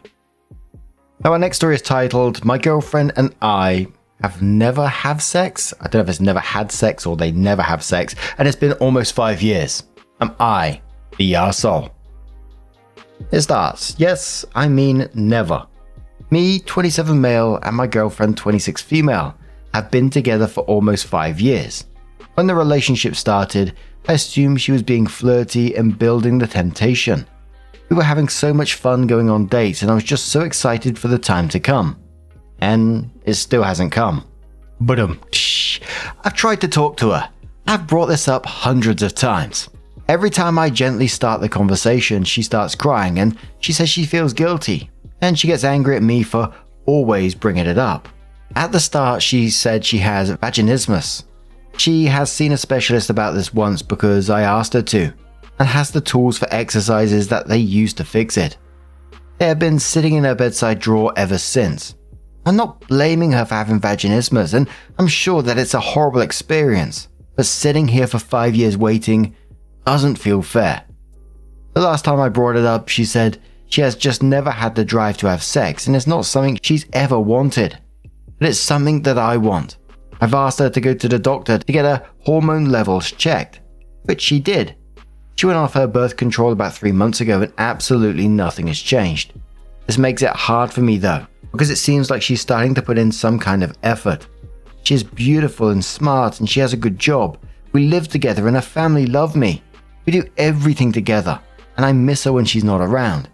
I just don't know if I can live like this. I've already spent 5 years of my 20s in a sexless relationship. I've been hoping that she would just have some sort of awakening or breakthrough and become a sexual person. She has recently been bringing up engagements, feeling annoyed that her friends who have been together for less time than us are getting engaged, and I haven't asked her. I can't see myself proposing and trapping myself in a life where I never have sex again. Am I the arsehole for building resentment towards her and expecting her to change after all this time? What do I do? Commenter says she should date an asexual, and you should date someone who's not asexual. Positive Medium says this is the answer. I dated an asexual woman for a couple of months. Sex twice and it was like a chore for her. An inconvenience. It's a horrible feeling. Asexual people should date other asexual people. It only hurts others. Meister says just hopping in as an asexual. I'm very sorry for your experience. Sexual incompatibility is real and I totally get how it sucks to feel like it's a chore to the other person. I just want to let everyone know that not every asexual person has no drive for sex. Asexual only means that we do not have sexual attraction, and even that can vary. Demisexuality means you have a very strong emotional bond, very strong, before feeling attraction. Imagine it like that. Libido is your hunger, sexual attraction your appetite, and sex is eating. Your experience was that the asexual person forced themselves to eat, but other asexuals might have a very, very slight appetite, or just enjoy the act of eating without having a direct appetite, or enjoy the feeling of being full, or enjoy seeing their partner that cooked their dinner happy when they eat their food. I just want to say that asexuality is a spectrum, and while a relationship with an asexual can be quite difficult, depending on how the sexuality manifests, isn't automatically impossible or unfair to both partners. Regarding the post, not the arsehole, the girlfriend might be asexual, but as she isn't letting OP in on the topic in a constructive way, and you both probably being sexually incompatible, I'd break up. You deserve to be talked to, and you have a need to be met. She obviously shouldn't force herself, but it's fully reasonable for you to say this relationship is unsatisfying to you. Died in the Wool says, yeah, this sounds dead in the water, OP. You're too young for this. You are sexually incompatible and there's nothing wrong with that, but it's unfair to keep each other in a relationship if you aren't compatible. So, it was around half a month later that OP came in with an update and said, it took a lot of courage and I finally made the decision for us to go our separate ways. It was a hard conversation for both of us to have, but it ended up being very amicable. We are still living together for a couple of weeks and I told her to just say the word if she needs some space, as I've got some great support with friends and I can stay with before I move states for a 5-week university placement.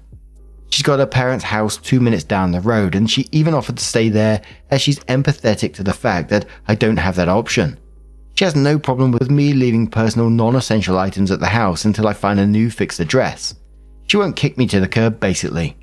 She's been very mature about how we move forward. We've had some of the best conversations we've ever had and reminisced about all the things that were great about each other and our relationship. Overall, we have no spiteful feelings for each other and can feel confident that we can be friends again in the future, after respecting having time and space from each other. Once again, I appreciate all your comments and messages. Sweet Sparkle says, breakups are tough, but it's heartening to see such maturity and respect. Wishing you both the best in your next chapters. Musician Bear says, dear Lord, 5 years! You have some unholy level of patience. Congratulations on moving on with life and doing it without being a dick about it. Important Shirt says, this was the best outcome. Breakups suck. Best wishes for the both of you. But now, I'm going to turn this one to you guys. What do you guys make of this situation? Let us know your thoughts down in the comments below. Let's have another story from I Bleed Audio, who says, would I be the arsehole here for not reminding my wife it's my birthday? I've been married for 6 years and I love my wife dearly. However, there's been a disconnect between us. I feel like I'm more invested in our relationship than she is. I'm always the first to apologize when we argue, always the one to press issues so we can talk, and the one who typically bends so we can find balance. Today is my birthday, and so far it's like she has no idea. We went through the normal motions this morning, talked about our day, and she asked if we can grab takeout tonight from her favorite place, so she's clearly forgot. I'm not someone who makes a big deal about things like birthdays, but also, I guess I'd like to have it acknowledged. I'd like the reassurance that I matter to people. I mean, I feel kind of invisible in my own life sometimes. I just want to know people care. I guess I'd like to know if I'm a priority to her, to see if she would even acknowledge my birthday if I don't prompt her. I mean, I took her out for hers, got her gifts she loved, etc. I'm just curious if I would even hear the 2 words if I didn't say anything. Would I be the arsehole if I continue to go through today without telling her? Now clearly it's more than about this one situation, because OP said very early on in the post that recently there's been a disconnect between them. OP feels more invested in the relationship, but I don't blame you for just seeing what happens. I mean, it's a bit of a test, isn't it? And they never usually work out well in these situations, but it might give you some of the answers you need. But ultimately, I think, there needs to be a bigger conversation about how you're feeling at the moment, because as you said at the very beginning of the relationship, the disconnect is there. It's not going to get better without talking, is it? OP was answering some questions and saying, I mean, she isn't a terrible wife. Normally things are good between us, but it's just lately it feels there's a disconnect and I'm not really sure how to address it. She has a history with trauma, so her communication isn't great and often just assumes I should know things she's thinking or make the same connections she does. I don't really know how to address that, I guess. Someone asked if the wife has a habit of forgetting things, and OP says no, not really. She has a history of hating her own birthday and tries to avoid it, so I kind of have to dance around that to show that I care. Maybe she downplays mine because she hates her own. I don't know. Another one says, I'm not doing it to be petty or anything, just sometimes it feels like no one would really notice if I disappeared. Today just feels like that, I guess. And I'm not doing it as a gotcha moment or building ammunition or anything. I'd rather it wasn't the case, but I'm just letting it play out and see if she realizes or if it matters to her. I don't even really care about gifts. I mean, I'm an adult that kind of buys things as I need them. It's more just that she forgot. I'd like to feel like I matter enough to her to remember. I'd like her to just wish me a happy birthday, as stupid as that sounds. And I'm not going to throw things away over this. That would be ridiculous. I'm just not going to deny that it hurts that she's forgotten. Like, she'll keep up to date on things she's passionate about and tell me about them all the time, but something like this just gets dropped. And yeah, I think I'm just going to go this route. I don't want to tell her and have her just be reactionary. I'll tell her tomorrow and how it made me feel and try to work on us. Other people's birthdays matter to her, but not her own. Prior to our relationship, hers was never a priority to her family, partners, etc. I try to do something each year to show her I care and that the trend isn't continuing. My family usually tries to get together for dinner on our birthdays. Not like a party or anything, but just a you matter to us kind of thing. My wife has been invited to each of these and we've celebrated hers as well. And then everyone fucks up occasionally. I wouldn't divorce her over something this small. In her mind, it's probably not a big deal, but I just feel unappreciated. But then at some point later, OP does update the post and says, so yesterday was my birthday and I was under the impression that my wife had forgotten. I got all up in my head questioning a lot of things in our marriage. My wife had earlier mentioned getting fast food from one of her favorite places, and it made me think that my birthday wasn't even on her radar. While following the advice I received, I didn't say anything to her. I went to pick her up from work and give her the keys. We're at a one car between us because mine is in the shop, and everything played out as normal. However, instead of going to the Crushed Red like she had mentioned, we pulled up at my favorite Mexican restaurant that we only go to on special occasions. Over the course of one massive burrito and some deep margaritas, we got to talking. She said it was really hard to not say anything, but she wanted to surprise me. I told her how I had felt and she was immediately apologetic. She blamed herself and I told her she had nothing to apologize for.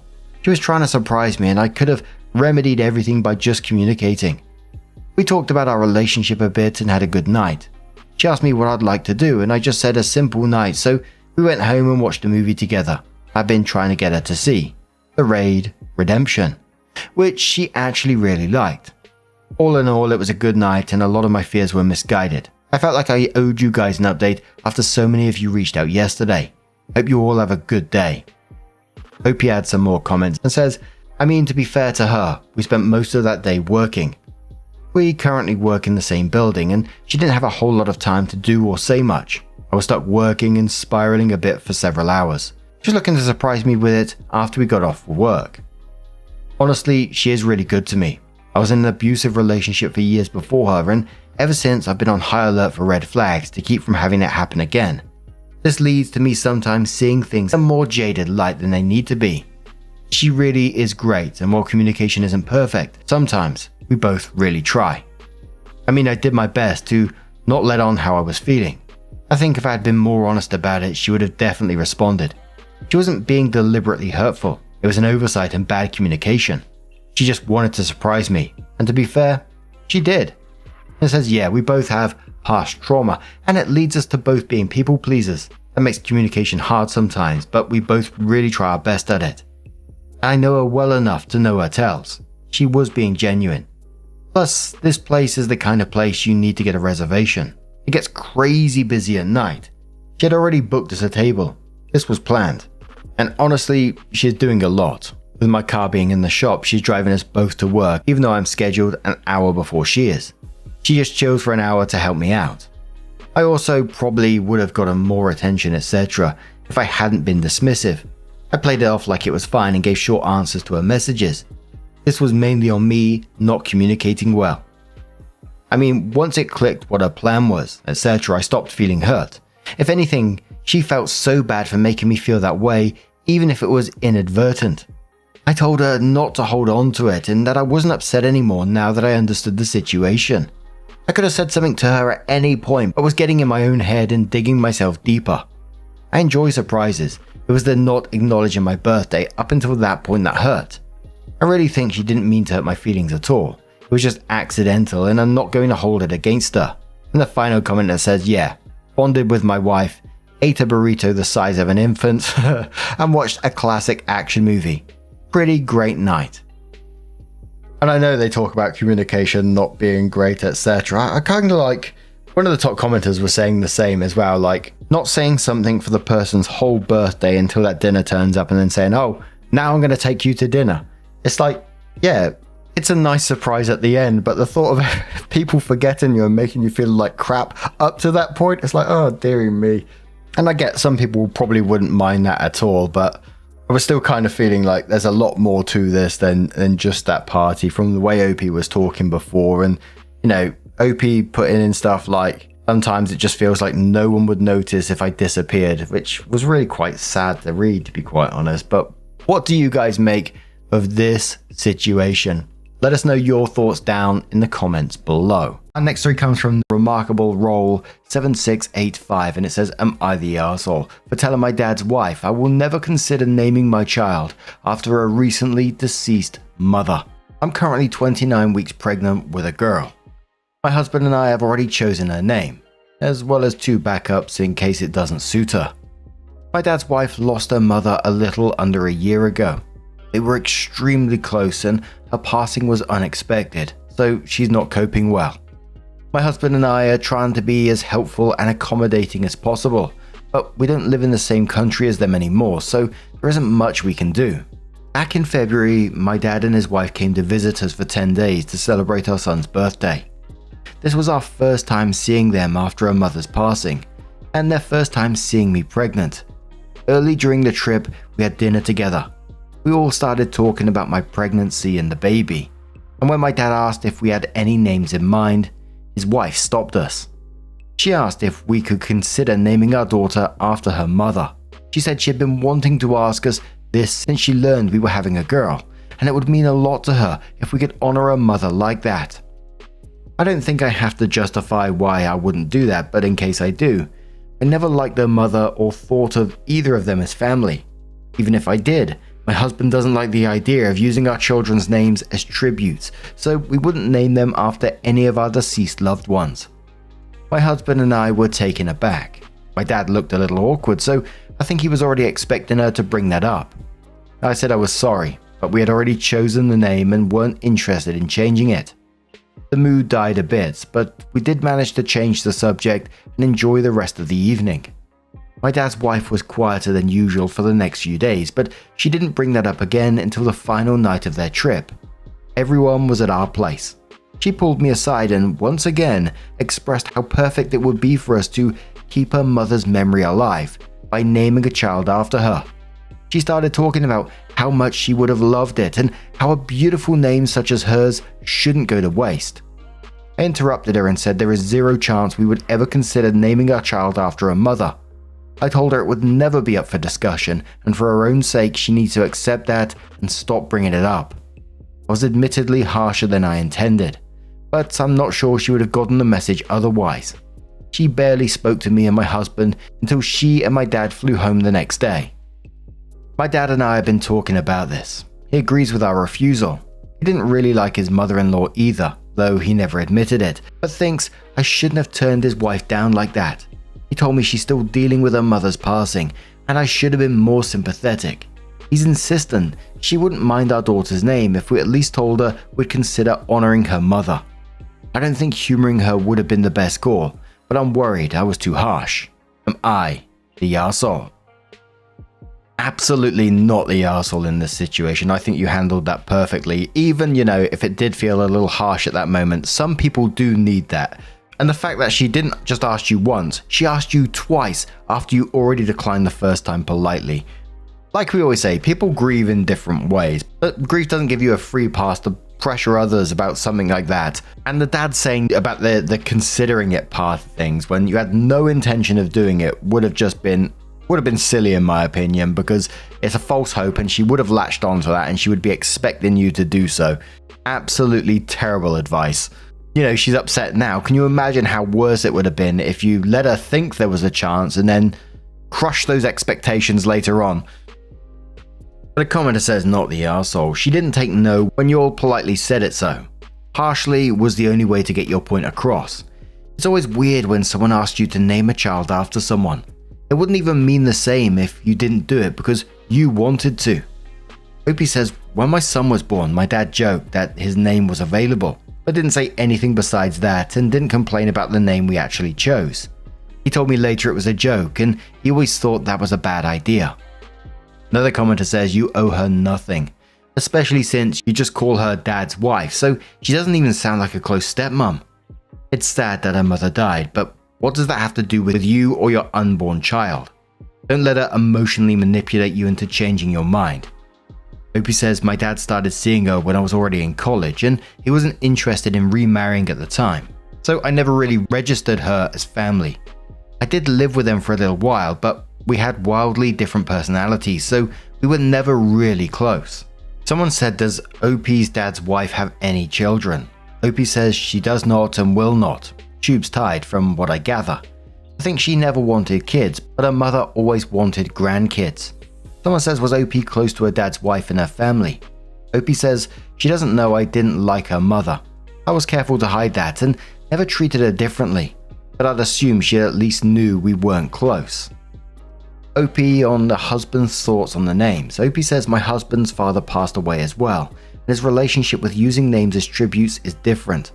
I'd briefly considered my late friend's name as one of our son's backups, but gave up when I realized that none of us would really feel comfortable with it.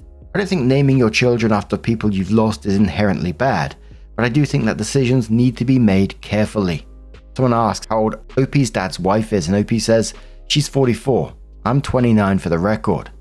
Someone said, is Opie's dad the first marriage for his current wife, and if she was living with her mother at the time?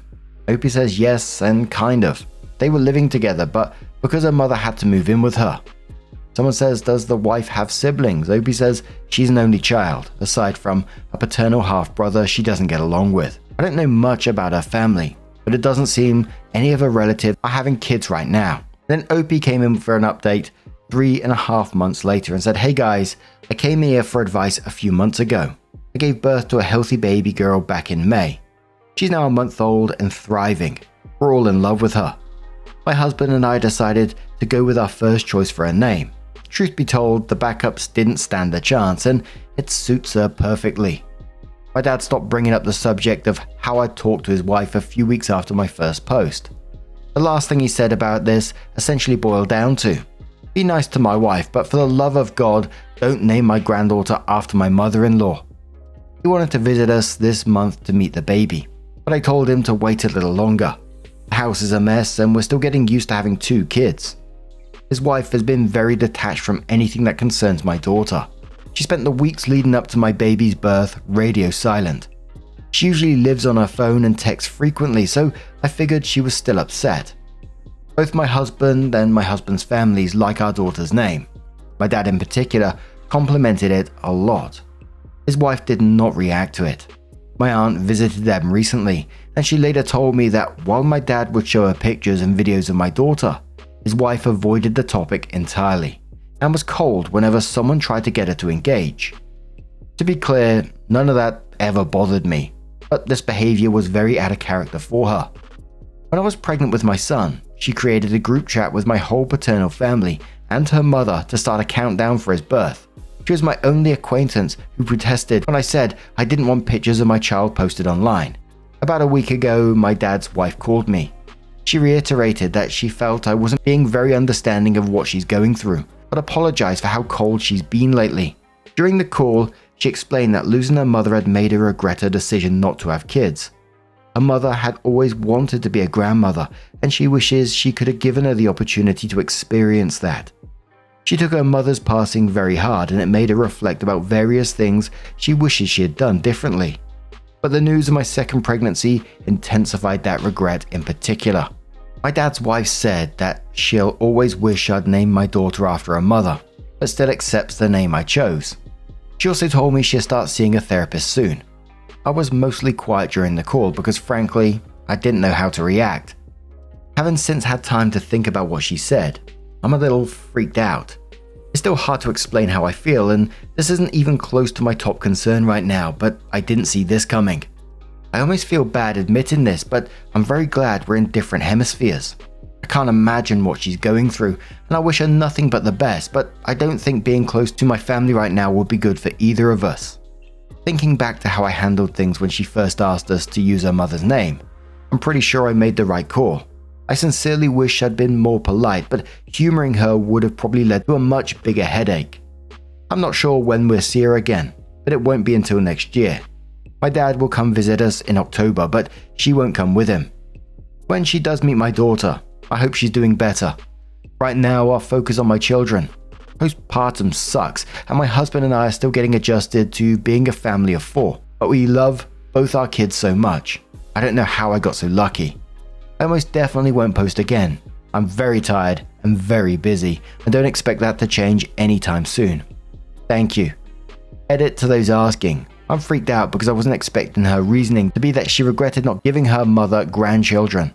As I stated in this post, I sympathize with her grief, and I'm glad she decided to get help.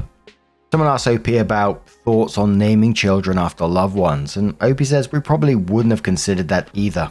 My husband doesn't like the idea of naming our kids after people we've lost. A commenter says to OP, I think your stepmom was or is going through grief of losing her mum. She was hoping by you naming her daughter after her would make it feel like she was still around. You did good by not naming your daughter after her. The good news is she realized it and has apologized for it and is seeking some grief counseling. I got my BF a bracelet that has a small picture of his dad in it. His is a black leather braid strap with a small silver circle with a picture. You have to hold it up to the light to see the picture. There's more than knowing what it is that makes him feel it. There are all types you can get. I chose a more masculine design, but there are more feminine ones you could find. I did a Google search and found the style I liked. The gift could be an apology for being harsh, but a nice token of I know you're going through it and thought this might be a nice way to help you carry her with you. Opie says, I'm very glad she decided to start therapy. I feel like acknowledging that you need help is a necessary step, but actually going through with it is harder than it looks. I have a different experience with grief than she does. There was one specific time in my life which I lost many of my loved ones very quickly. I've discussed that in therapy, but I regret not working through it sooner. Another commenter says, it is good that she's put space between herself and your family, as well as going to get therapy. I'd be concerned she would see your daughter as a reincarnation of her mother, or a way to honor her mother by making a bond with your daughter, leading to being OTT and or leaving out your son. Not using the name was definitely the right call. OP responded saying, using the name was never an option. I really did not like her mother, and neither did my husband. Plus, we didn't really like the name either. My concern on my original post was whether I'd been too harsh. OP on having more children and if naming another girl after the wife's mother is an option, and OP says, my husband and I are not planning a third one right now, but we're open to the possibility. Even if we do have another baby, we're not using her mother's name. And after that, all the signs were there that you could see how unhealthy it was, her attachment to this whole naming thing was, that she went radio silent during your pregnancy and is avoiding anything related to your daughter. It just shows how unhealthy everything was for me. And like the comments were saying, and for OP, it's good that there is this distance between herself and your family right now. For her own healing, for your family's well-being as well. And her calling to apologize was a good thing, although she was like a little bit saying, I don't think you understand what I'm going through, but getting therapy, trying to work through that can only be a good thing in the end, I think. Hopefully realizing that her behavior wasn't okay. And I can totally understand why OP said themselves that they were freaked out in the situation. I think anyone reading that would be, because it's like one of the comments says it felt like she was almost trying to reincarnate mum by using the baby name for the daughter, etc. And it just felt super unhealthy and, would freak anyone out. And again, no excuses for bad behavior or whatever, but totally understand how grief can do wild things. As I said, if you've been here for a while, a couple of years back, I lost a whole bunch of people in a very short amount of time. My mum, my dad to mesothelioma, which was a year-long process of awfulness. Another relative to pancreatic cancer. Another relative had 2 types of cancers at once to work through. And there was other relatives at the same time who passed away. And it was just, it made me feel numb. It's the only way that I can explain it. And the only thing I can think of is like my brain just trying to protect me from what was going on around me. Just like, it was just too much. And I was in and out of work at the time, for my dad's appointments, funerals, all sorts of stuff. And my company that I worked for at the time was absolutely amazing. They would just literally take all the time you want, but I still felt guilty at the same time, And I remember talking to my boss because I needed to get some more time off. And he was saying, yeah, absolutely, don't worry about it. And then I made this dark joke just out of nowhere, and it's just like, oh, dearie me. And I feel guilty because it obviously put him on the spot as well. But in my mind at the time, I just went, oh, don't worry, I'm running out of family members now. I won't have much more time off. And I was like, oh, fuck, I shouldn't have really said that. But sometimes it was like, even with my brothers, the dark humor actually helped us through it, which I know is not for everyone. I totally get that. But yeah, grief, man, holy moly. But what do you guys make of this situation? Let us know your thoughts down in the comments below. Let's move on to another story. Now our next story comes from Grandkids Move from the Am I the Arsehole subreddit. Before we do get into it, a couple of warnings. There is talk of pregnancy loss within the story, so if you do want to skip the story, please feel free to do so. Timestamps are always down in the description and along the timeline below. Thank you. It says, am I the arsehole for moving to be closer to my grandkids? I have 3 kids with my ex-husband, Elliot, 28, Emily, 21, and Joseph, 19. Emily and Joseph still live at home while they attend their local state university. 3 years, Elliot married his high school girlfriend, Madeline, 27, and they have 3 beautiful little girls. Sophie, 12, is Madeline's half-sister that Madeline and Elliot adopted 3 years ago. They also have an 18-month-old twin girls, Charlotte and Penelope, and they're pregnant with their first son. Last year, Madeline and Elliot moved from their apartment down the street from me to a house about 3 hours away for Elliot's job. I try to visit them at least 2 weekends a month, and I just love where they live. It's this adorable little quiet beach town. I've been thinking about retiring there since Elliot and Madeline moved down there, but I made the decision after I found out Madeline and Elliot are having another baby. I put in an offer on a little college on the beach, a 10-minute walk to Elliot and Madeline's house. My offer was accepted, so I decided to sit Emily and Joseph down to tell them my plan. I told them that I would be selling the house this summer and moving closer to Elliot and Madeline for an early retirement. I didn't want them to struggle to find a place to live, so I told them I will rent an apartment for them to share for 3 years or until Joseph graduates, whichever comes first. Neither will pay rent or any other expenses besides part of their groceries as long as they're still in school. I thought Joseph and Emily would be okay with this, but they were furious. Joseph is saying that I'm choosing Elliot and my grandkids over them, and Emily is claiming that I'm misusing their child support. Their dad agreed to pay until they graduate from college, because I won't get a good apartment.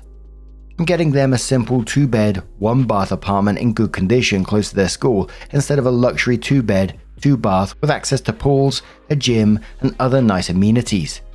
I told her she's welcome to pay her tuition and living expenses on the $850 a month I get from her dad, and now she and Joseph won't speak to me. Elliot is suggesting that I could have given them more notice and talked to them about this before I bought the house, but I thought 3 months was plenty of time. Am I the arsehole for moving to be closer to Elliot, Madeline, and my grandchildren? The commenter says to OP, yeah, this was really poorly handled. Your children are all adults and you unilaterally decided on this move that is going to hugely affect all of their lives and then sprung it on them as a fait accompli. You're the arsehole, and it has to be said. Are you sure Elliot and Madeline even want you to move to their new town? Edit. OP responded that Elliot and Madeline are active participants in the moving plan, which I guess talking to one of 3 children before making this decision is better than 0, but it doesn't change the verdict for me. Also, I think it's kind of messed up that Elliot didn't give his siblings a heads up. Is anyone else getting Elliot is the golden child and likes it that way vibes? Edit 2. A lot of people who disagree with me are saying that OP is not the arsehole because A, they're adults and it's her house so she can do whatever she wants, and /or B, she's still providing an apartment for the 2 younger children. And yes, legally she can do whatever she wants with the house, and yes, it would be worse if she moved away, cut off all their support and told them they're on their own, which yes, she can legally do because they're adults. But she remains the arsehole for the way she handled this. She demonstrated to Joseph and Emily that not only does she not care about their opinions on plans that significantly affect them, she doesn't even think it's necessary to find out whether they have any. OP replied saying, yes, I'm sure. They were taking me to tour houses in their town when I visited. Commenter replied saying, so you felt it was appropriate to talk to one of your kids but not the others? Explain this. OP says they were helping me find and tour properties. With my younger 2, I didn't see a need to tell them until I was sure it was happening.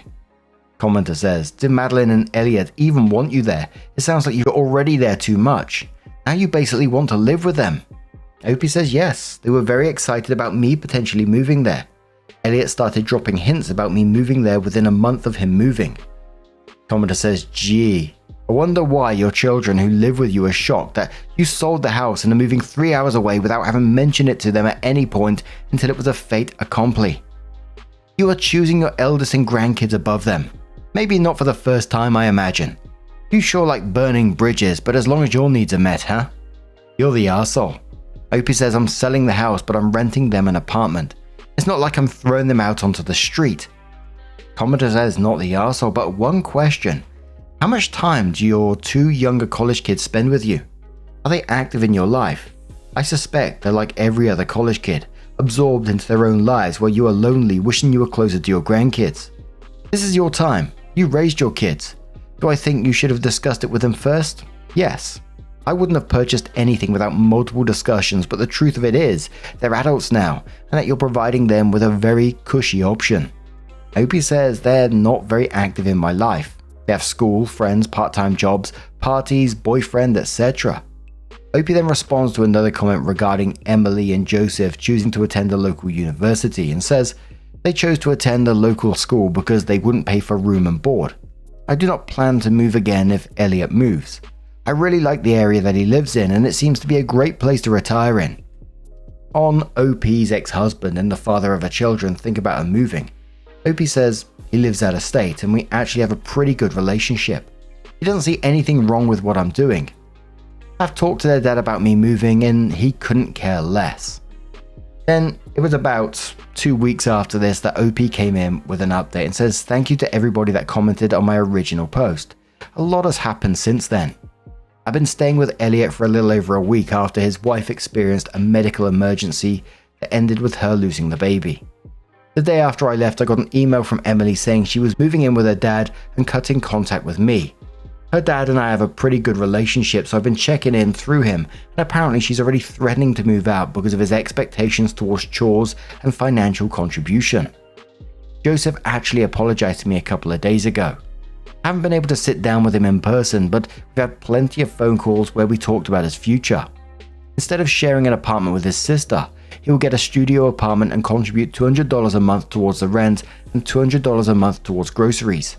I pay for everything related to his car except for gas, and he's on my health insurance, so he only pays $100 a month for gas, leaving his total living expenses at $500 a month. His income fluctuates, but it's typically $1,500 to $3,500 a month, so even during the slow seasons, he should be able to afford his expenses. I agreed to split the rent with him, currently $1,000 a month, for up to 2 years after he graduates. I do wish things are better for Emily, but I'm happy with Joseph for how he worked everything out. Commodore says, so your daughter moved out of state in the middle of the semester? Opie says yes, she chose to drop her classes this semester to spite me and expected her father to take care of her financially. Opie responded about her youngest child and how he's accepting her decisions. Opie says the 19-year-old is actually doing great. He needed a few days to come around, but he and I have had some great discussions about what he wants, what I can help with, and what he can do and afford these past few days. Commoner says, depending on where you live, 3 months may not be a long time to find a suitable flat. Another commenter replies saying, Opie found a listing for an apartment that was theoretically in her budget. She did not apply for it, and thus she, and so we, has no information on whether the apartment has a wait list, has already been taken, but the listing is still up, or even whether it actually exists. Opie says, we have an apartment. He'll be moving in June. A friend of a friend owns the building, so it went pretty quickly. And the last commenter says, I'm happy it all worked out. It seems Emily is the biggest issue, but that's not your problem anymore. It's a shame she lost the baby. I'm surprised you got an asshole verdict, but then again, Reddit really believes that parents need to break their backs forever. Literally, we're given an apartment and plenty of notice. Edit. Even if OP butchered how they dropped the news. At most, it should have been an everyone sucks here, not the overwhelming you're the arsehole. They were treating this as she was abandoning middle schoolers, not grown-ass adults who she literally will pay for their housing. The adult kids were definitely being dicks in that post. Personally, OP not the arsehole since you gave 3 months when this news dropped and were literally going to pay for their housing. Now, I'm going to turn this one to you guys. What do you guys make of this situation? Let us know your thoughts down in the comments below. Our next story comes from Fit Tarot 9356 from the Am I the Arsehole Here subreddit. And it says, am I the arsehole here for not wanting my boyfriend to come over anymore because he's too much of a clean freak? So, I lied to my boyfriend and told him I'd be out of town this weekend, just so he wouldn't come over. I feel bad, but honestly needed a break. I'm starting to get really fed up with how obsessive he is about cleanliness. For context, I have 2 cats. I vacuum 2 to 3 times a day just to keep the fur under control, and I try my best to keep things clean. But you know how it is. Sometimes fur still floats around or lands in spots you miss. The issue is he'll notice a single strand of cat fur and act like it's the end of the world.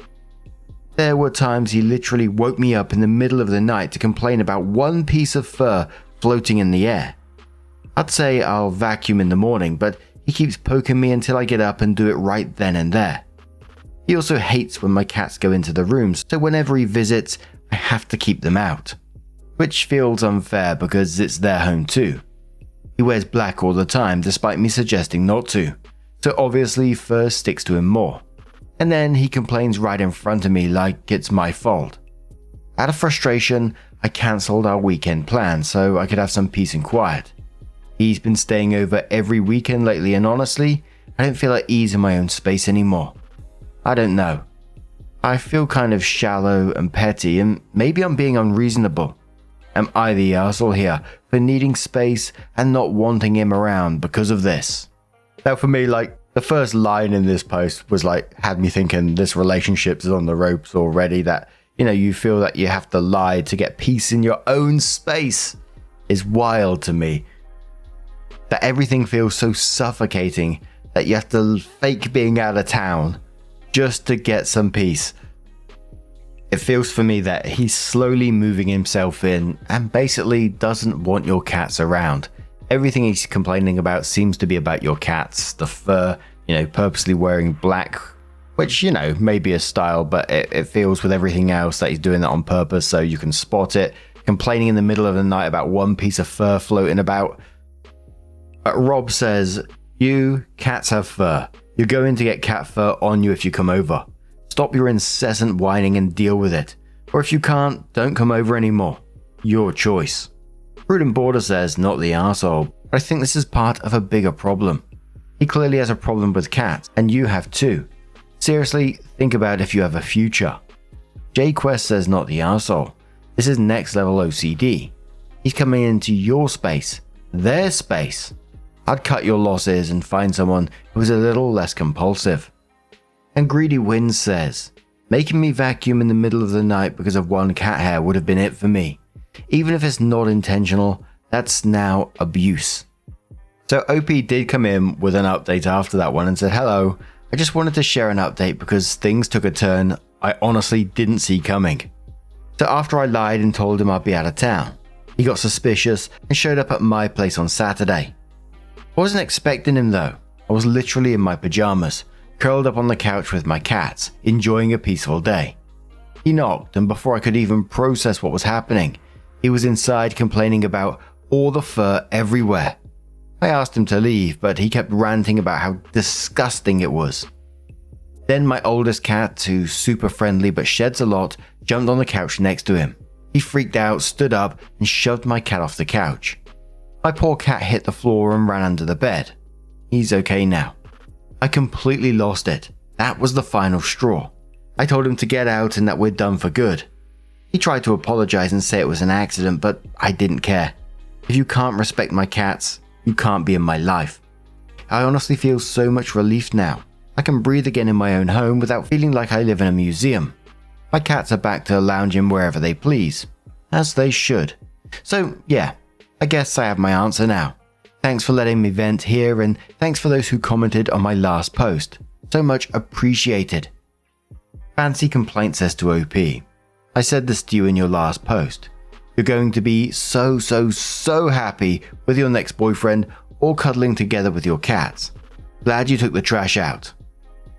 Obviously, not the arsehole." OP says, "Thank you. Honestly, I'm already happier just having my cats back on the couch with me. Next time I'm picking someone who brings treats for them, not complaints." Ready Cucumber says, "He didn't just not respect your cats, he didn't respect you. You told him you were unavailable that weekend, but he came over anyway. You shouldn't have to lie to spend a weekend alone in your apartment. And then he's inside the apartment and he's sitting on your sofa, even though you were clear that you didn't want to spend the weekend with him." OP says, "Seriously, it's kinda scary realizing how normal I thought that was at the time."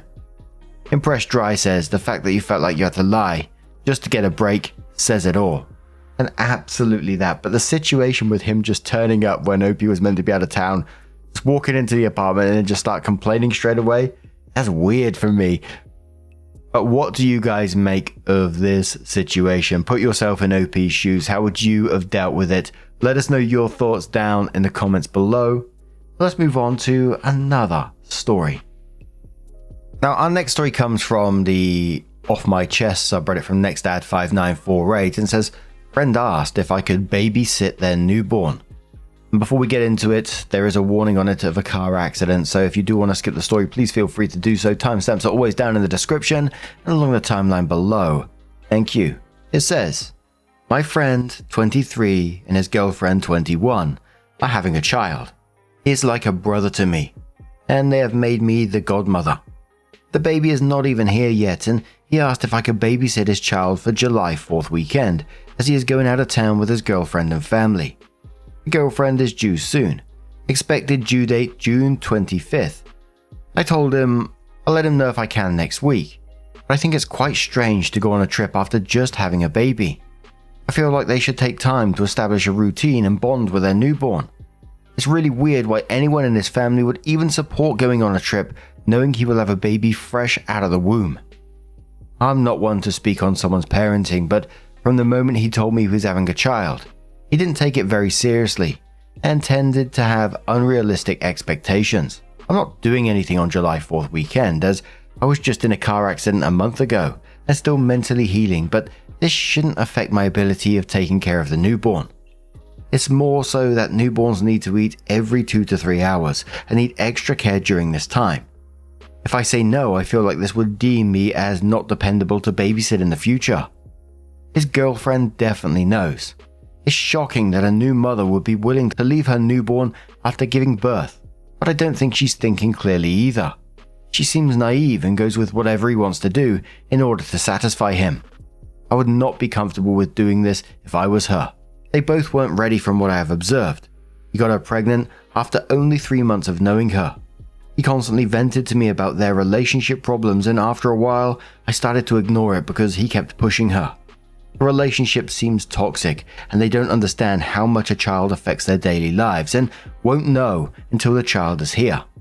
He also says he lives paycheck to paycheck and the girlfriend doesn't work, but yet he constantly wants to go on trips. It is upsetting when people have babies and they are not emotionally or financially prepared. It affects the child the most in the end. I will be reaching out to my friend to discuss my concerns. I think he is still having a hard time processing that he's going to be a father, and I have told him on multiple occasions that when you're a parent, you no longer come first. He has yet to understand this. I can only hope that he starts being more mature once the child arrives. I wouldn't stress if it makes you look undependable to them in this situation, because what they're requesting is wild. I mean, it just comes across that they have zero understanding about what's about to hit them. And if I'm being completely honest, and I'm not sure if it sounds like a leap or not, the way that OP was describing his behavior of and her behavior of always going along with what he wants to do to satisfy him and calling the relationship toxic, and the choices around everything as well. It's concerning for her, I think. The commenter says to the OP, "You're not the arsehole," unquotes. "Although I am the godmom, I wasn't expecting to babysit so soon," and then says godmother does not mean on-demand babysitter. Quotes again saying, "Is it typical for people to do this after having a baby?" And then says, "No, it isn't. Mother will still be healing, and a weekend away from a brand new baby is probably the last thing she wants. She probably doesn't plan to still go on this trip. Doesn't even know you were asked to do that." And quotes again saying, I'm not one to speak on someone's parenting." Then says, "I'll do it. He sucks and is in for a huge reality check." OP responds saying it was definitely his idea because this is not the only trip that he planned for this year. He's also planned other trips with our friend group, but I turned them down as 1, he should be focusing on being a dad, and 2, I'd rather save money. I think that once she gives birth, she'll probably change her mind about going on the trip, but she seems to just go with whatever he says. Another commenter says, "Not the arsehole. I think they're in for a rude awakening about the responsibility of being a parent. The idea that they'd be fine to travel a week after she delivers is wild. I would certainly say no, but I would also ask them if they've talked to their doctor about traveling separate from a 1-week-old child." OP says, "I will be expressing to him my concerns about this because his girlfriend does not need to be on a trip right after birth. He never took the pregnancy seriously, and now that she's about to give birth, I think he is still having a hard time with accepting that being a father comes first." Someone says about OP being able to communicate with a girlfriend about her feelings on the trip, and OP says, "Sad part is, I don't even communicate with his girlfriend. We never established a friendship. They barely knew each other when she got pregnant. His girlfriend and I do speak when we see each other, but it's nothing more than a hello. I've tried having conversations with her when I see her, but it's mostly small talk, which is why I concluded that we don't communicate. When my friend and I hang out, it's also just me, him, and our friend group, so we don't see his girlfriend as much. I was just as shocked when he asked me to be the godmother, because wouldn't she have someone else in mind, like a sister or a best friend, to be the godmother? And my friend told me that she knows he wants me to be the godmom, and that she is okay with it. I also discovered that sometimes the mum and father each choose their own set of godparents. Oh, those red flags keep on coming, but OP comes in with an update and says, "I recently posted about my friend, 23 male, and his girlfriend, 21 female, asking me to babysit their newborn, who would have been less than a week old, while they go out of town for July 4th weekend. I'm not sure if many of you recall this, as I've deleted the post in fear that he may see the post. but I thought I would provide you all with an update. He and his girlfriend was in a car wreck on 6/21/2025. This is also the same day I talked to him about my concerns with babysitting the newborn. I did tell him that women needed to heal after giving birth, and what if the baby comes earlier or later than expected? Due date of 6/25/2025. He told me his girlfriend said she'll be good and they didn't think it would be an issue going on the trip. Shortly after that phone call, they got into a wreck. My friend lost control of the vehicle while driving on the highway and hit into the barrier. No other vehicles were involved. Thankfully, they're okay and the girlfriend had an early labor. She gave birth to a healthy baby girl on 6/23/2025, born 2 days early. When I said the baby could come earlier, I didn't mean it in this way, but thank goodness they're all okay. It's safe to say they will not be going on the trip anymore. My friend was driving his brother's car and the brother did not have car insurance, so my friend has to pay out of pocket to pay for repairs. Although this may cause a financial strain and may be very stressful since they have to deal with a newborn, it could have been way worse. It's crazy how life could change in a matter of seconds. Someone in the comments below this was questioning if the friend could have substance abuse problems that could have affected this, and Opie says no, at least not that I know of. He's just one of those people that doesn't think about the long-term effects of his actions. He's a good guy, but just needs to make better decisions, and I try to encourage him to do better, but there's so much I can do. A commenter says, wow, what idiots think it's okay or even possible to leave a newborn with a babysitter in the first week? That's insane, and it shows that they've not been reading up very well on newborn care. I hope they will do a bit more research and learning about caring for a newborn. This also should have been a hard no from UOP. Good to hear they're okay and hope they will grow as parents in the future. Another commenter says, tell me you're a pregnant first-time parent without telling me you're a pregnant first-time parent. A week postpartum. Yeah, I'll be fine going on vacation. Baby will come exactly on time. Please watch my newborn. Oof. Another commenter says, please keep an eye out for this baby and potential neglect or mistreatment. These people sound like absolutely idiots, clearly too young and immature to go through with parenthood. And the last commenter says, all I can say is that if anyone had left their newborn kid with me so they could go on a getaway, I would have called Child Protective Services the second they were gone. I don't care if the friendship is lost over it. I would continue to foster that baby if allowed. By no way would I ever let such selfish people near that baby. Oh, I always find it a bit frustrating how many times we see in these stories about such and such person is such a good guy, but then gives a list of reasons why they're not. But now I'm going to turn this one to you guys. What do you guys make of this situation? Let us know your thoughts down in the comments below. Let's move on to another story. Now, our next story also has a trigger warning of a car accident within it. It's from a throwaway account and says, am I the arsehole for being concerned about the damage my son did to my car? I'm a mother of two, Vanessa 25 and Brandon 22.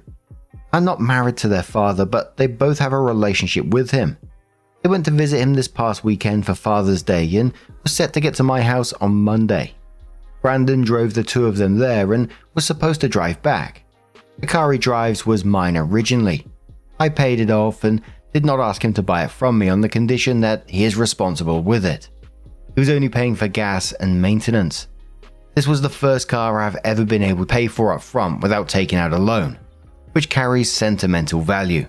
So it is my car as far as I'm concerned. A few minutes after they left their dad's, I got a call from Vanessa saying that they had gotten into an accident. I asked if the car was damaged and she told me it was totaled. I was immediately furious because Brandon knew how hard I worked for that car and I was very clear that I expected him to care for it. I asked Vanessa to please put her brother on the phone. Instead, their father came on and explained that they were in the emergency room and that our son was receiving treatment. My ex then started to berate me for being more concerned about the property than about the kids and for getting angry at our son without knowing the situation. But in my defense, I hadn't realized that he was injured. To be clear, Brandon will be fine and the other driver was completely unharmed. But they are still furious with me. I'd assumed that if his injuries were serious, that it would have been the first thing they told me. But that isn't a good enough explanation for them. It's been a few days now and both kids are still with their father and won't come to stay with me. Am I the arsehole? Imagine picking up the phone and hearing a family member was in a car accident. I think I know what most people's first response would be. Are you okay? Can I help you in any way? I would like to think that would be the first for many people. The whole "I didn't realize he was injured" defense falls flat when you consider that she didn't even ask if they were okay. Not with "how's my car?" And even after the fact, that you're still focused on justifying what you said rather than being mortified by what you said. It says everything. But Cat's a Cat says you're the arsehole. One can be as careful as possible and still be in an accident. You just assumed it was Brandon's fault. Why was the younger sibling to drive or even have the car, period? As I would presume that the older one would be more responsible and diligent. If you want something important to you to remain as is, keep it, as others won't share your sentimentality. Opie says Vanessa does not have a car. She is 25 and fully employed and can buy one herself. I bought her one at 16 and sold it when she graduated. What the fuck? Brandon has one more year left in school and the plan was to do the same for him. But if he wants a car now, he can work and buy one himself. I don't know if I'm overreacting to that sentence. I bought her one at 16 and then sold it when she graduated. I'm just like, what? Decent Front says, who was responsible for the accident? You don't even say. Opie says, it appears the other driver was at fault, but I did not know that at the time. You didn't ask questions. Another commenter says, you knew that when making this post though, and it still comes across so angry at your son about your car. You're still blaming him in this post about how he was meant to be responsible, blah, blah, blah, and he didn't even cause this accident. Literally every time a person gets behind the wheel, there is always a chance someone else will hit us. This is the risk we all take. The only way to 100% guarantee that your car is going to be safe is to keep it in the garage. Maybe do that next time since it means so much to you. You're the arsehole. Opie says, of course I'm not angry at my son now. That was just meant to explain why I was at the time. It was a stressful situation all around and I got caught up in the heat of the moment. Formal Type says, info. Why was your first instinct to "we're in an accident" was to assume that it was Brandon's fault?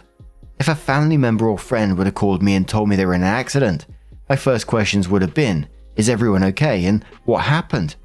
Opie says, well, he's 22 and he's been driving for less than a decade. Younger drivers are prone to accidents. Regardless, yes, are you okay should have been my first question. I believe that since his sister was well enough to call me, that she was fine, and there wasn't a scratch on her, in case anyone was wondering. And in the panic of the moment, it slipped my mind to ask about him. That was my fault. So, OP comes in with their update, and it says, first of all, to be very clear, I do not care about the car more than I care about my children. It was a moment of heightened emotion, and I spoke before thinking. I can concede that it was insensitive. To be clear again, my son has a concussion and a few broken ribs, but will be fine. The car is unsalvageable, and yes, it is insured, but that will not replace the sentimental value, but it's fine now. Now I called my children to apologize and explain that I would not have asked about the car first had I known that they were in an emergency room. Vanessa admitted that she should have told me that first, but that she was very stressed at the time. I was not able to get that far into the conversation when their father came in with some choice words for me, and the call ended shortly after. I believe he may be manipulating the kids into not wanting to talk to me or come over, but they are adults and that is their prerogative. My plan is to let it play out. And for me, the update didn't make this any better in my opinion. I mean, the last sentence or so was pretty telling, that I believe he may be manipulating the kids into not wanting to talk to me or come over, instead of, them being pissed off at you for what you did and you not taking any responsibility for that. You're still putting it on someone else. It just felt like a whole load of deflection to me. And the way you talked about your son again, to be clear, my son has a concussion and a few broken ribs, but we'll be fine, just a few broken ribs. That's your child. I showed more concern about Jeff down my local pub when he told me he broke a rib about a year ago, and I barely know the bloke. Come on, own up. apologize to your kids properly and try to rebuild it in some way, and think about what you're saying, the way that you're talking about them. Because fuck. Ugh, dearie me. What do you guys make of this situation?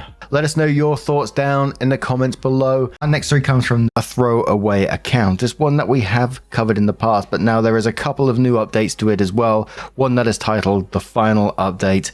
So if you do want to skip parts of the story, timestamps are always down in the description and along the timeline below.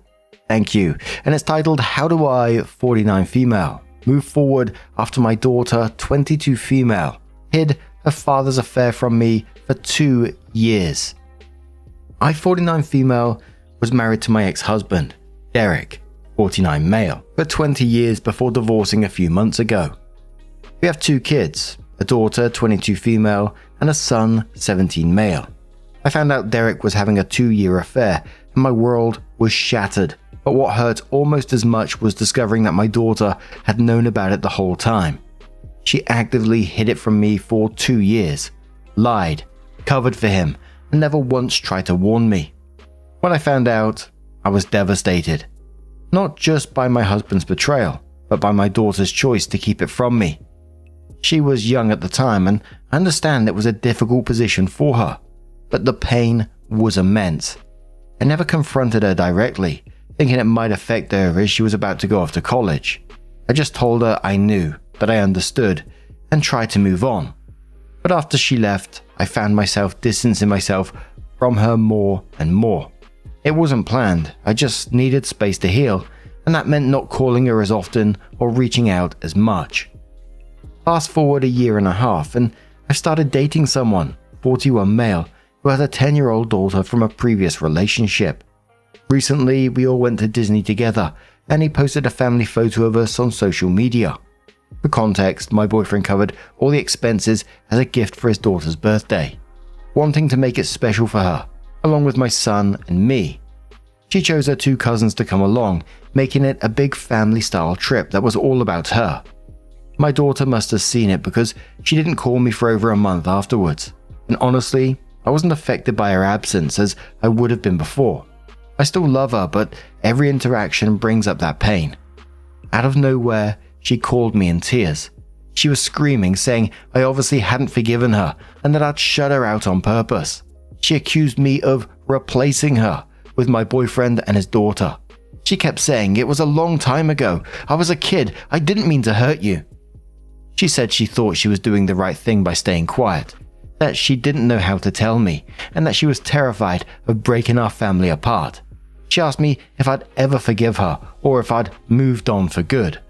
I tried to tell her that I loved her and never wanted to replace her, but she just kept pushing that I should get over it by now and that I'd abandoned her for this new life. To top it off, my ex-husband later called me, furious, accusing me of leaving my daughter for a younger man and a new family. He even had the nerve to call me selfish for moving on. Ironically, his girlfriend is 30 and he's the one who blew up our family with his affair.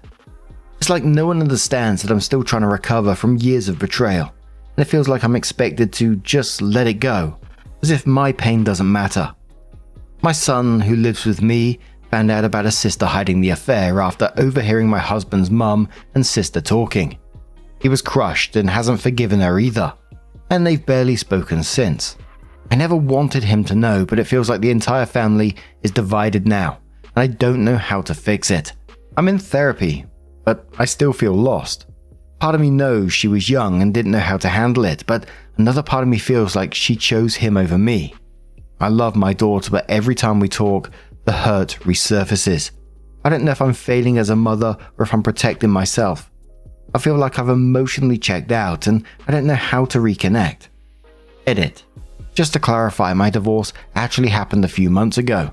Not 3 years ago as I originally mentioned. My sister, who is a bit of a scatterbrain, encouraged me to post here and typed out much of it for me. In the process, she got the timeline wrong and I didn't catch it before posting.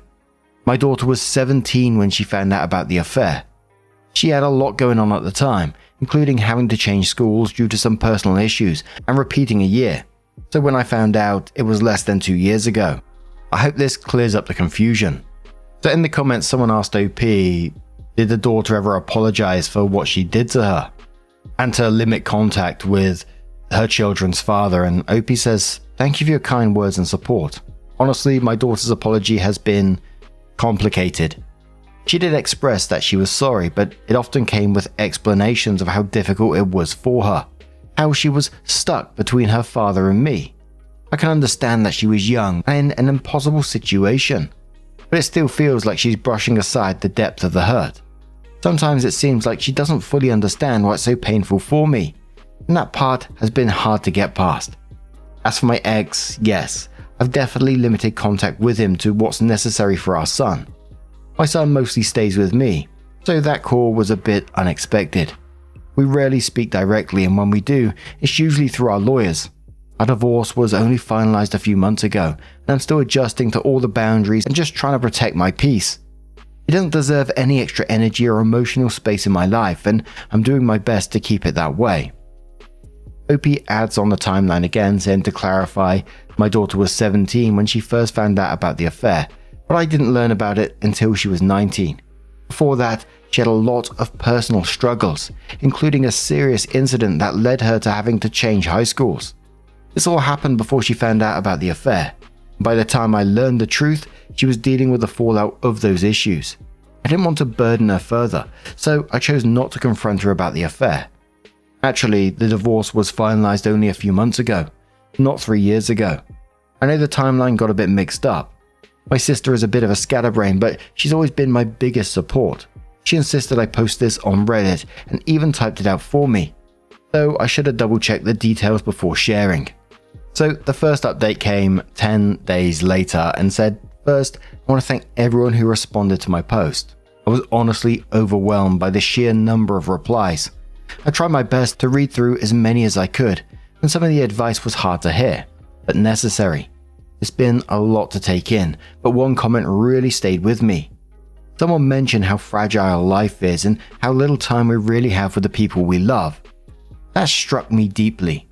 I've been so consumed by pain and anger that I forgot to think about what I'd want my relationship with my daughter to look like in the long run. If something were to happen tomorrow, would I be okay with leaving things as they are?"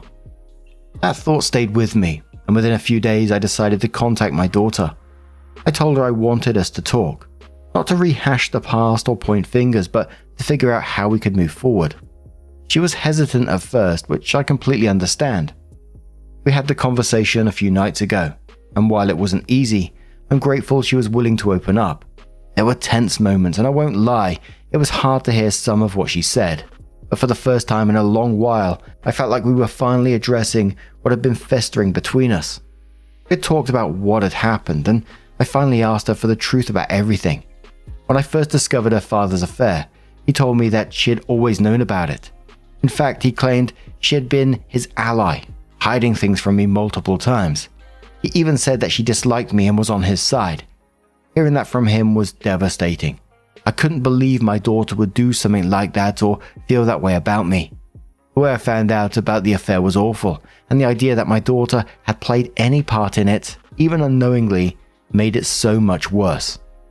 At first, she was very reluctant to talk about it, but eventually she opened up and started sharing everything, including what led up to her actions. A few months before discovering the affair, she had been involved in a difficult situation at her high school.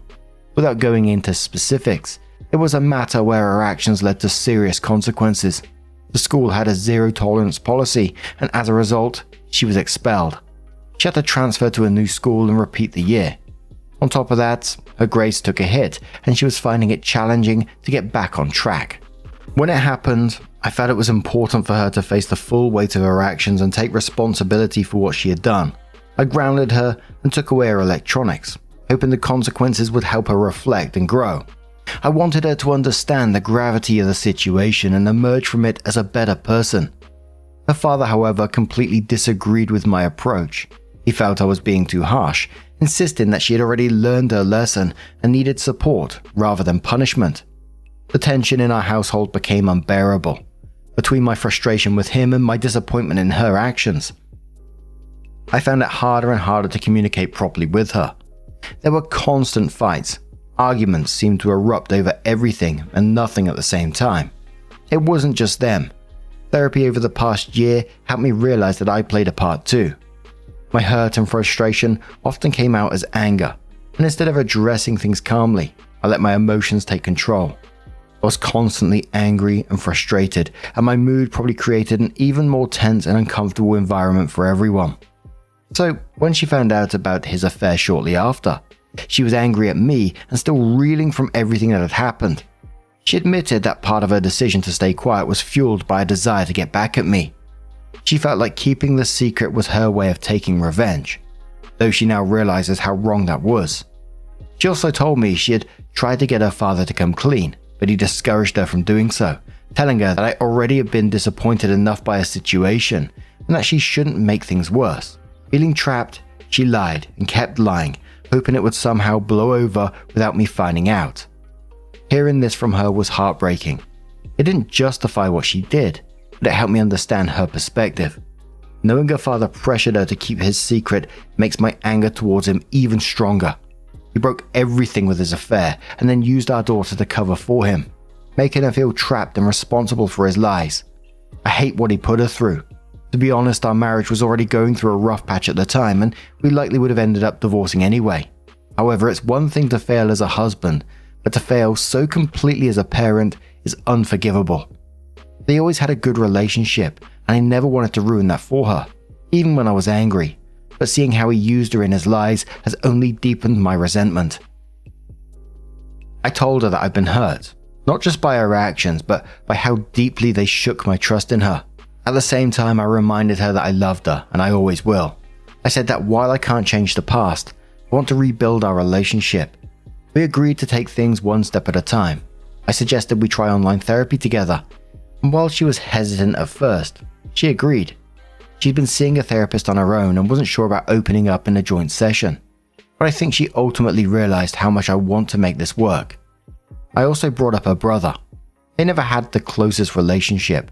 He's always been more of a reserved, independent person, while she's more outgoing and emotional. There's been tension between them in the past, and ever since he overheard what happened with her hiding the affair, they've barely spoken. I tried to talk to him about maybe giving her another chance, even when I wasn't on the best terms with her. I really want them to have a good relationship, but I also don't want to push him too much. He's his own person, and I don't want him to feel like I'm trying to force him into something he isn't ready for or doesn't want to do. He's allowed to make his own decisions, and if they need time apart to heal, I respect that. Someone mentioned the unrealistic standards we often hold women to, and I've been thinking a lot about that. I don't hold her to any impossible standard just because she's a woman. She is the light of my life, but sometimes I realize I've shared everything in such a negative way because of how it all played out. I'm just trying to make sense of it all. I don't know exactly where I stand or what I'm feeling at times. I'm just moving through life like anyone else, doing the best I can. Thank you all again for your advice and for giving me the push I needed to start this conversation. It's not easy, but I'm hopeful we get through this, one step at a time. OP adds additional information on that post about the incident involving her daughter and says, "Of course, I haven't come to terms with it. You want me to give you a recap? Let me give you a fucking recap. My daughter participated in an inexcusable situation. A situation that pushed another girl so far that she almost did something irreversible. Almost destroyed herself. The other girl's parents filed a complaint against the school and my daughter admitted she was to blame. Admitted it and still made excuses for herself. So yes, I punished her. What the hell was I supposed to do? Sweep it under the rug? Pretend it didn't happen?" My husband sided with her. Said she had been through enough. She'd been expelled. As if that was enough. She threw tantrums, acted like a victim, and kept saying she had learned her lesson. I did everything a parent is supposed to do. I tried to be the best possible mother I could in that situation. Then I found out my husband was cheating on me. Not just cheating in the most gut-wrenching, humiliating way possible. And what did he say when I confronted him? That my daughter had known all along, that she'd helped him keep a secret. And on top of that, he told me she didn't even like me. You want to talk about poison? That's poison. Hearing that from someone you love, knowing your own child has sided against you in something so vile. But even then, I didn't scream at her. I didn't lash out. I distanced myself, yes, but only because I didn't want to cause more damage. Was I supposed to act like everything was okay? Was I supposed to just hug her and pretend none of this had happened? Everything was not okay. But I'm trying now. I'm trying my level best to fix this situation. My son doesn't want me to. He thinks she's toxic and tells me to stay away from her. But I told him no. She's my daughter and I'm going to try. And yet here you all are passing your random judgments, like I haven't been breaking my back trying to hold this family together. I didn't ask for your judgment. I was giving an update. But fine. Screw you. Commodore says to OP, please let go of the idea of your son and daughter being close. Don't push for it. Don't ask for it. Just let it go. People choose who they want to engage with, and quite frankly, if I were your son, I would not want to be around your daughter either. They won't be close, and you need to be okay with that. OP says, honestly, I'm coming to terms with it. They have a decent age gap and their personalities are very different, which often causes friction. Even before a concealment of the affair came to light, they weren't close. There were several reasons for it, and I don't want to paint anyone in a bad light, but it's been like this for some time now. Right now, I'm trying to let my son be his own person and respect his feelings. I don't want to pressure him into prioritizing this relationship. I've also put him in therapy to help him process everything. He's a bit apathetic about the situation, not towards me, but towards his sister. He just doesn't care anymore, which in some ways feels worse. But this is where things stand for now, and we don't know what might happen in the future. I'm learning to take it one day at a time. Another commenter says, your ex used your daughter's guilt about whatever happened in school as a weapon to manipulate her into staying quiet about his affair to avoid hurting you any more than her actions already had. She was a 17-year-old child being manipulated by her own father. This is entirely 100% on him. He basically told her that if she disclosed his affair, she'd be responsible for your further pain and the breakup of your family. What child wouldn't fall into this trap? I hope you can find it in your heart to let this go, because she bears no responsibility here. Another commenter says your daughter needs to stop running to your ex and complaining about you. If she's really serious about regretting her actions, she would use her brain and realize who is the actual person at fault. Her father. The part where you said women always hold impossible standards with other women. She's doing the same too. She's fine with her dad cheating and having a new family, but she gets angry when you do. Definitely needs therapy.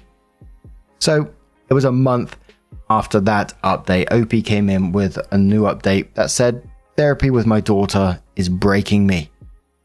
I didn't even know how to start. My relationship with my daughter has always been difficult, but everything truly shattered when I found out she had hidden her father's affair from me. She knew what he was doing, and she didn't tell me.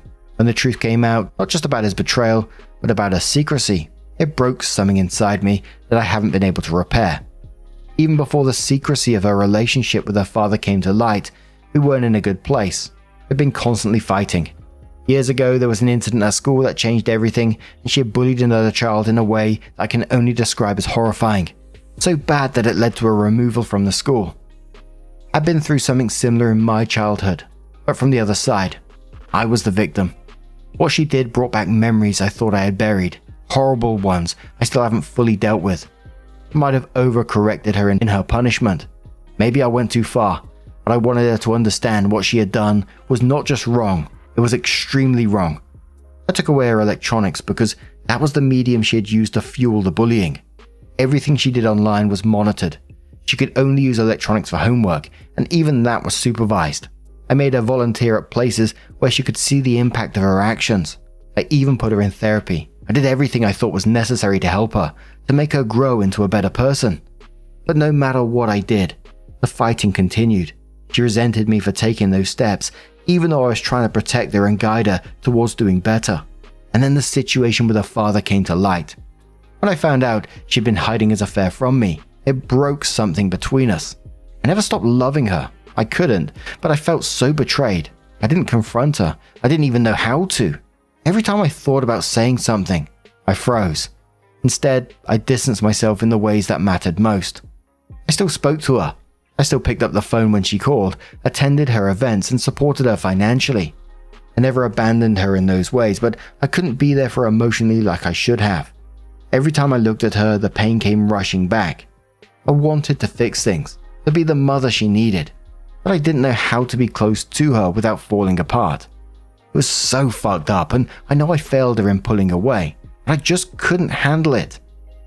Now after all this time, we're in therapy together, trying to rebuild what's left of our relationship. I don't know if it's helping or hurting. The first session was fine, awkward but manageable. The second session, it felt like being gutted. She spent the entire time blaming me for everything. She said I ruined her childhood. She brought up the punishment from years ago, saying I overreacted and destroyed her life. She refused to acknowledge the harm she caused back then, or the pain she inflicted on that other child. She also refuses to see what her father did to me. She paints him as some perfect, amazing person, while I'm the villain in her story. Does she not see how he manipulated me? How he broke our family? He manipulated her too, making her hide everything in the first place. She said she was just protecting him. How could she not see the truth? Yes, our marriage wasn't perfect. We married for all the wrong reasons and were heading for a divorce anyway, but how is everything my fault? I spent months trying to find peace. I've worked so hard to rebuild myself, to find some kind of balance, and now therapy feels like it's tearing all of that apart. I'm exhausted, mentally, emotionally, physically. I feel like I'm breaking my back trying to fix this relationship, and I don't know if I'm strong enough to keep going. I love her. She's my daughter, my blood. I've never stopped loving her, but I feel no matter what I do, it's never enough. Why isn't this working? Why can't I make things right? I tried everything I can think of, and yet nothing is changing. Is it me? Am I truly that terrible of a mother? Am I really the villain in all of this? I just don't understand. How did we end up here? I spent so many years trying to be the best mother I could, trying to protect her, to help her grow. But every step I take feels like it makes things worse. I know I've made mistakes. God, I know that, but is this relationship really beyond repair? Is she better off without me? Why does she still refuse to see what he did? How could she not see the manipulation?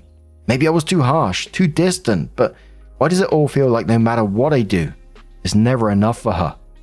I've given everything, but it's like nothing matters to her. I just feel so lost. Maybe I'm not cut out for this. Maybe I've ruined everything. Maybe I'm the cause of all this pain. She sees me as the enemy, and maybe that's all I am to her now. A constant reminder of everything she hates. I'm breaking. I'm so fucking broken, and I don't know how to fix this anymore. I don't even know where to go from here. Am I supposed to just keep fighting? Keep giving? Or should I just let go? I'm so tired. So fucking tired. I can't breathe through this. It's suffocating. The top commenter said to OP, maybe next session you return the favor. List her failures. Talk about the harm she did. Specifically to that classmate. Dump that on her. It might not have the desired effect, but your relationship will never be right the way it is. You resent each other.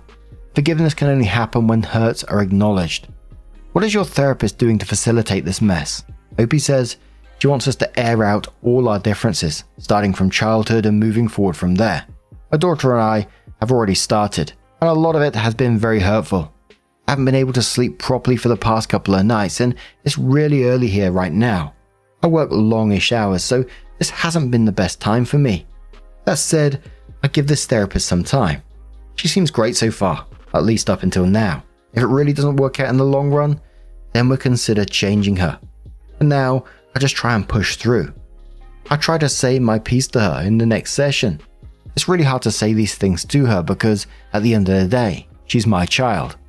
But I know I have to do it, and I will. Thank you again for your thoughts. Another commenter says, why doesn't her father have primary or full custody? Seriously though, some people are just bad apples. Having a blood relationship to them doesn't magically counteract deep-rooted awfulness. And maybe you're an awful person too, but you seem to be showing some level of self-awareness and accountability, so I'm more inclined to believe you weren't the primary problem in the relationship. Sounds like ex-husband and daughter deserve each other, and you should focus on limiting contact. Focus on yourself and what you need to do to be a better person and live a life you aren't ashamed of. Abandoning your family is only a shameful act if they didn't work so hard to drive you away. Opie says she was already an adult and leaving for college when all of this happened, so custody was never an issue with her. I also have a son, and he didn't want to live with his father. I respected his decision. I got custody while his father had visitation every other weekend. He tried to exercise that visitation, but But my son is a very obstinate person. He's not always consistent. Sometimes things seem great and other times they seem bad. I try to stay out of his relationship with his father unless he wants to talk to me about issues. I've tried to explain that his relationship with his father is separate from mine, that his father could be a good dad even if he was a bad husband to me. But ultimately my son is his own person, and I'm not going to push him into something he doesn't want. I want to be in his corner and support him no matter what. So that's where things stand. And then it was 4 months after that post that OP came in with what they titled their update and said, "Hey everyone, I wasn't planning on posting again, but I had a few messages asking for an update. So I figured I'd just share this here and leave it at that. I'm not looking for advice anymore, and I'm definitely not looking for judgment. Just wanted to close the loop. My daughter decided to stop therapy. She said it wasn't helping, and I could tell she didn't really want to be there anymore. I didn't fight her on it. Can't force someone to heal, and trying to do that only pushed us further apart. We're still in contact, but it's surface level now, and in some ways that's better. There's less tension, fewer fights. I've realized you can't really heal with someone who refuses to take accountability for their actions. We're both still in individual therapy though, so that's something. Maybe one day we'll meet in the middle, or maybe we won't. I've come to accept that things might not ever fully heal between us. It still hurts, but I can live with it. My door is always open to her. She knows that. On a brighter note, my boyfriend and I are planning to move in together, and it feels like the right next step. We're both excited about it, and my son got into an amazing college. I'm incredibly proud of him. He's worked so hard. Seeing him achieve this is honestly one of the proudest moments of my life. Anyway, that's where things are. Thank you to everyone who showed me kindness along the way. This will be my last update. I'm ready to let this chapter rest and just focus on what's ahead. Take care, Liz. I don't think you can blame OP in the end for just, going for the surface level relationship. I mean, it just sounds like the daughter was never going to change. She doesn't take accountability for anything really. Not for what she did in the past, the horrific bullying that she did. Still blames OP for what happened between their parents' relationship. Sure, there was manipulation when she was younger, but it still hasn't changed as she's got older as well. She still sees almost like her dad as the hero and OP as the villain. It does make me wonder if one day she's going to come back to OP though, maybe when she matures a bit. It might not happen, but I can just see it when she realizes her dad's shitty behavior and her own behavior one day, that she might just think fuck and have some kind of realization. But possibly not either. But what do you guys make of this situation? Let us know your thoughts down in the comments below. Our next story comes from the wedding drama subreddit from TA No Place 5878 and says, "Brother-in-law's fiance claims my family never RSVP'd, but I'm the only one without a seat. This is a throwaway because I'm not quite ready for all of my husband's family to get involved, I think. I'm still reeling and trying to process this, so bear with me. My brother-in-law is getting married soon. My husband is the best man and our 4-year-old is the ring bearer. I'm a part-time party planner, so I've been helping plan a small luncheon for the bridal party, immediate family, and a few vendors on the wedding day. So I'm not exactly a fringe guest here. The RSVP deadline was a few weeks ago. I filled out the online form and submitted it the same day the invitation came in the mail, with my husband sitting right next to me. We RSVP'd for the 3 of us, me, my husband, and our son. Easy peasy, right? Well, brother-in-law's fiance, sister-in-law, reached out today with a text saying we never RSVP'd. Not, hey, I never saw your RSVP, just checking, but straight up, you didn't respond. Which is frustrating on its own. But then she tells us that while my husband and son have seats at the reception, as they were in part of her original head counts, I do not. My husband was told I could come early with him to set up the luncheon still and stay for the ceremony, but that I would not have a spot at the reception. Let me repeat that.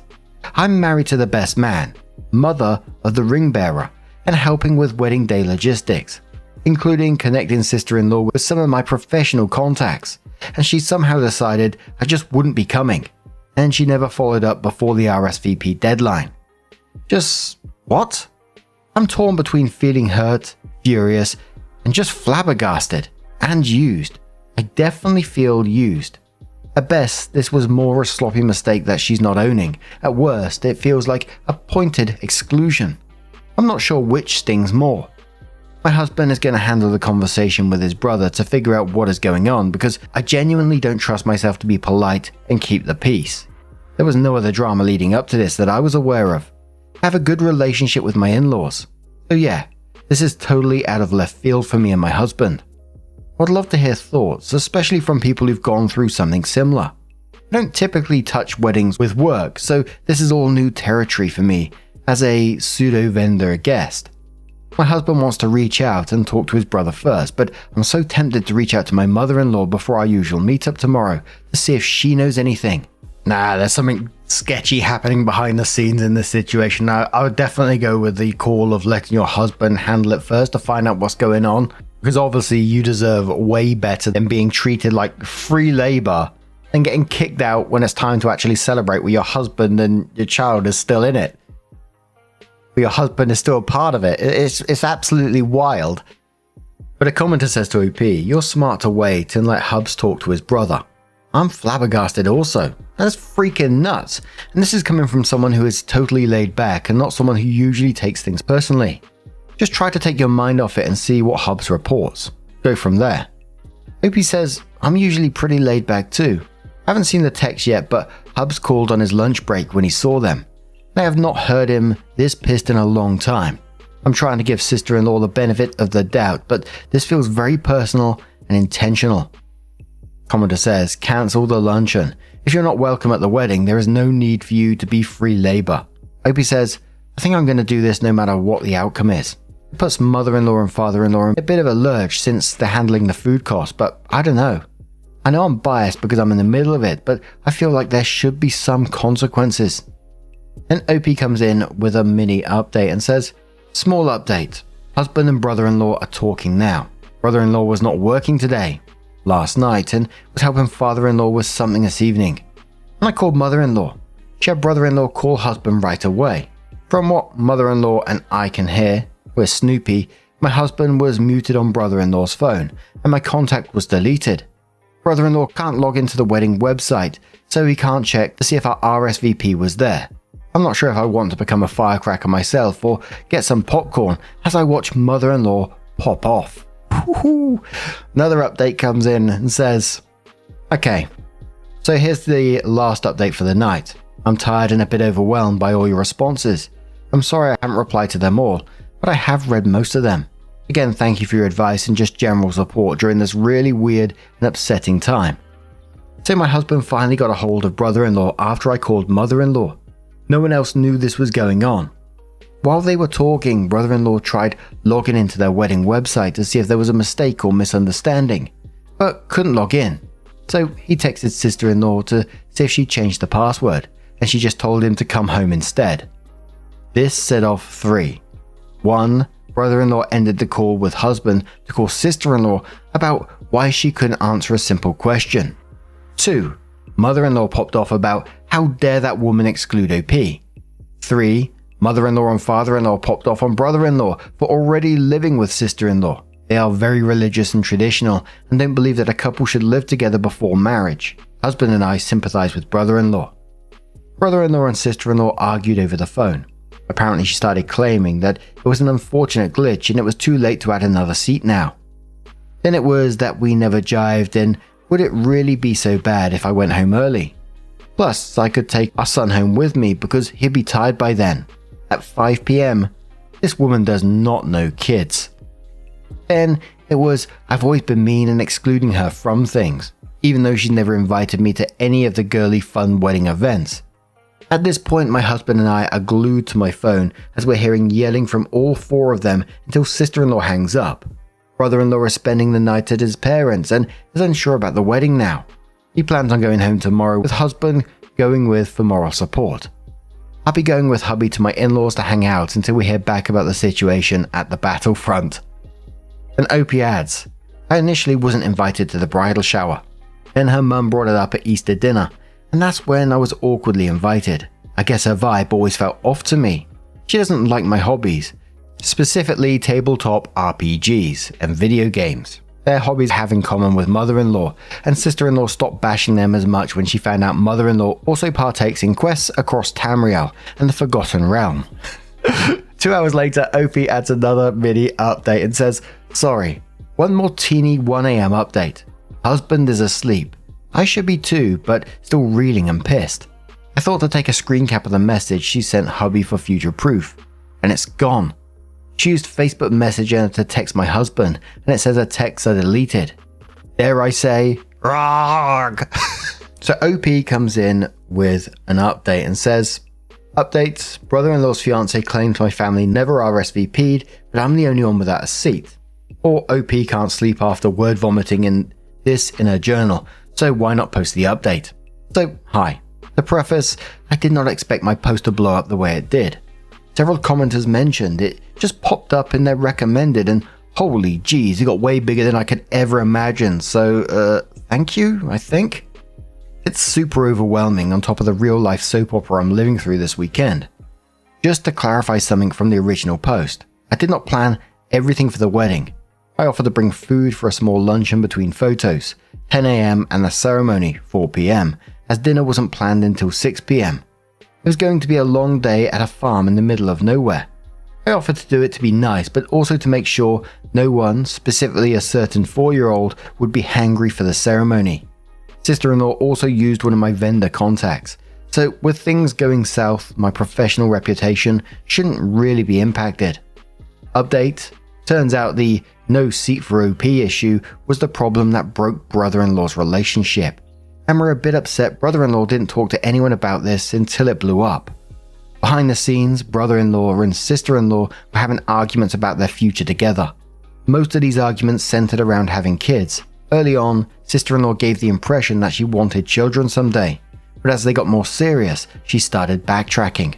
A few months ago, brother-in-law realized that it's very likely sister-in-law never wanted kids, but felt too invested in the relationship to leave.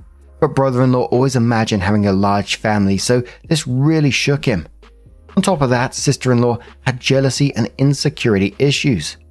Her brother-in-law, I being her latest target, which started when I turned down going to a mani/pedi with her. Why did I turn her down? Husband and son had rotavirus. Apparently, I was icing her out by not wanting to spread gastrointestinal doom. Can anyone please explain this logic to us? Lastly, sister-in-law was apparently already floating the idea of disinviting our son from the reception because he would have been the only small child there. Brother-in-law shut that down immediately. The mother-in-law and father-in-law kept that knowledge from us to spare our feelings. Ergo, our lost RSVP was not a software glitch, nor was it an oversight, but a rather stupidly calculated move. Sister-in-law was apparently hoping one of two things would happen. Either I would make a scene about being disinvited and be seen as the problem, or we would quietly accept our fate and she would not have to deal with 2 undesirables at a reception. With all of this in mind, I can't figure out why she would have messaged my husband instead of me. Was she trying to cause more family drama? Again, the logic is not logicking. Brother-in-law was already feeling some uncertainty because of the shifting kids/no kids conversation, but the deliberate seating stunt gave him the last push and clarity he needed. Brother-in-law told my husband it was a level of manipulation and cruelty that he could not overlook. So he ended things and asked for the ring back. No wedding, no reception, just a super messy, emotionally heavy, and expensive breakup. I feel so bad for brother-in-law. He's going through so much heartache right now, but he deserves better in a partner. Hopefully sister-in-law can find a family dynamic that doesn't feel like a never-ending battlefield. That's all for now. I'm still tired. I'm still flabbergasted, but I'm also relieved this wedding arc is coming to an end. One of the top commenters on this one just said, "Your non-sister-in-law is an idiot." Opie says, "You'll hear no arguments from us." Commenter says, "Oh, poor brother-in-law. Expensive heartache, but glad he is out before an expensive divorce. He will find somebody for him. Take some rest, y'all." Opie says, "I know he will find someone that will be perfect for him. I'm still annoyed with him though. He was more lamenting being old and alone at dinner. And I was like, honey, you're the baby of the family. Have some more fries and shut up." Commenter says a couple of things. One, the trash taking itself out. My heart goes out to your brother-in-law, but I reckon with the full support of your incredible family, future him is going to look back on all of this and be so proud of how he handled it, as well as every member of your family. That's a huge acknowledgement of how solid you all are. 2. Have your brother-in-law get ahead of all the cancelling. Help him reach out to guests on both sides and offer to bake him cookies or something and deliver them to local guests, maybe as a gesture of good faith. Everyone will remember that kindness. 3. We're also proud of you. Many of us would have gone scorched earth, but cooler heads prevailed. Take a break, babes. You'll deserve it. Opie says, your number 2 point is a great idea, thank you. Mother-in-law bakes when she's trying to not be upset, so the household is overflowing with baked treats right now. I'll ask brother-in-law if this is something he wants to do tomorrow and go from there. Someone asks, how long were they together? Opie says under 2 years. The wedding day was their dating anniversary. Commenter says her poorly executed treachery turns out to be a blessing in disguise for brother-in-law. Had she not hatched this ill-fated plot and sabotaged the phone, etc., he would have married to this monster. The cover-up, ironically, was the evidence of truth. On another note, this is really unusual and why the post got so much attention. We see mostly obnoxious conduct, but this scenario is unique. She really outdid almost every shitty bridezilla. How did the conversation with your husband and him go? There was obviously some admissions. Did you get a sense of the tone of talk? Opie says, I was wondering why my little vent and need for advice is trending. Because sister-in-law's poorly done power trip. I didn't think this was an unusual situation. I didn't know all of the details of the convo my husband had with brother-in-law. From my understanding, on the drive to the apartment, my husband asked, hey, what's your game plan because this is full-on crazy and not okay? And brother-in-law opened up to him about everything that was going on, then about how the sister-in-law reacted. Per brother-in-law, there was a lot of begging and crying. There was also anger and accusations that he was cheating with me. Ew. Followed by professions of love and offers to go to therapy. She also kept taking the items he was packing up out of his bags until he called my husband to come in and be another set of eyes. But now, I'm going to turn this one to you guys. What do you guys make of this situation? Let us know your thoughts down in the comments below, and let's move on to another story. Now, our next story comes from our very own subreddit from r/Mark Narrations. If you want to share your own stories, please feel free to get involved. But this story is from Autistic Ammonite and says, am I the arsehole for not letting my mum talk to my kids on their birthday after she cut contact with me, following my disclosure of sexual abuse by my father? Before we get into this, trigger warnings of grooming, rape, sex trafficking. So if you do want to skip the story, please feel free to do so. Timestamps are always down in the description and along the timeline below. But let's get started. And just a quick message to the OP as well. I saw your very first paragraph you written there and much love to you. Really do appreciate it. And now we're going to start with your story. It says, I, 44 female, am Dutch, but live in the UK. The rest of my family is in the Netherlands. A few weeks ago, I disclosed to my family that I was groomed, raped, and sex trafficked by my father and grandfather from childhood until I was 24. These memories came back recently in a tidal wave. Somatic, emotional, overwhelming, triggered by therapy, trauma work, and ADHD medication. It took me decades to break through disassociation. I now know I survived a long-term incest and intergenerational abuse. Before the full truth surfaced, I'd already been posting short-form anonymous videos about neurodivergence and trauma. I'm late diagnosed autistic and ADHD. As my recovery intensified, my content became more personal, about what I survived. Family members followed my account and didn't comment, didn't check in. I felt invisible again, like the too intense one they always tiptoed around. In desperation, I sent a few videos spelling out clearly what my father and grandfather did, directly to my mother, brothers, aunts, and uncles. The family didn't deny it. They knew the men involved were abusive, had always been sexually inappropriate, violent, and controlling. Most relatives expressed support, but it was clear my truth made them uncomfortable. No one sat with me in the aftermath. No one really asked, what do you need? Some said they were angry these men got away with it. My grandfather is dead and my father vanished abroad over a decade ago. They want me to go to the police, but none of them are beside me for the fallout. The person I most hoped would be present was my mother, 62 female. I told her before I told the others. At first, she reacted with shock and support, but that quickly changed. She said the details were too much for her. She became nostalgic, then defensive.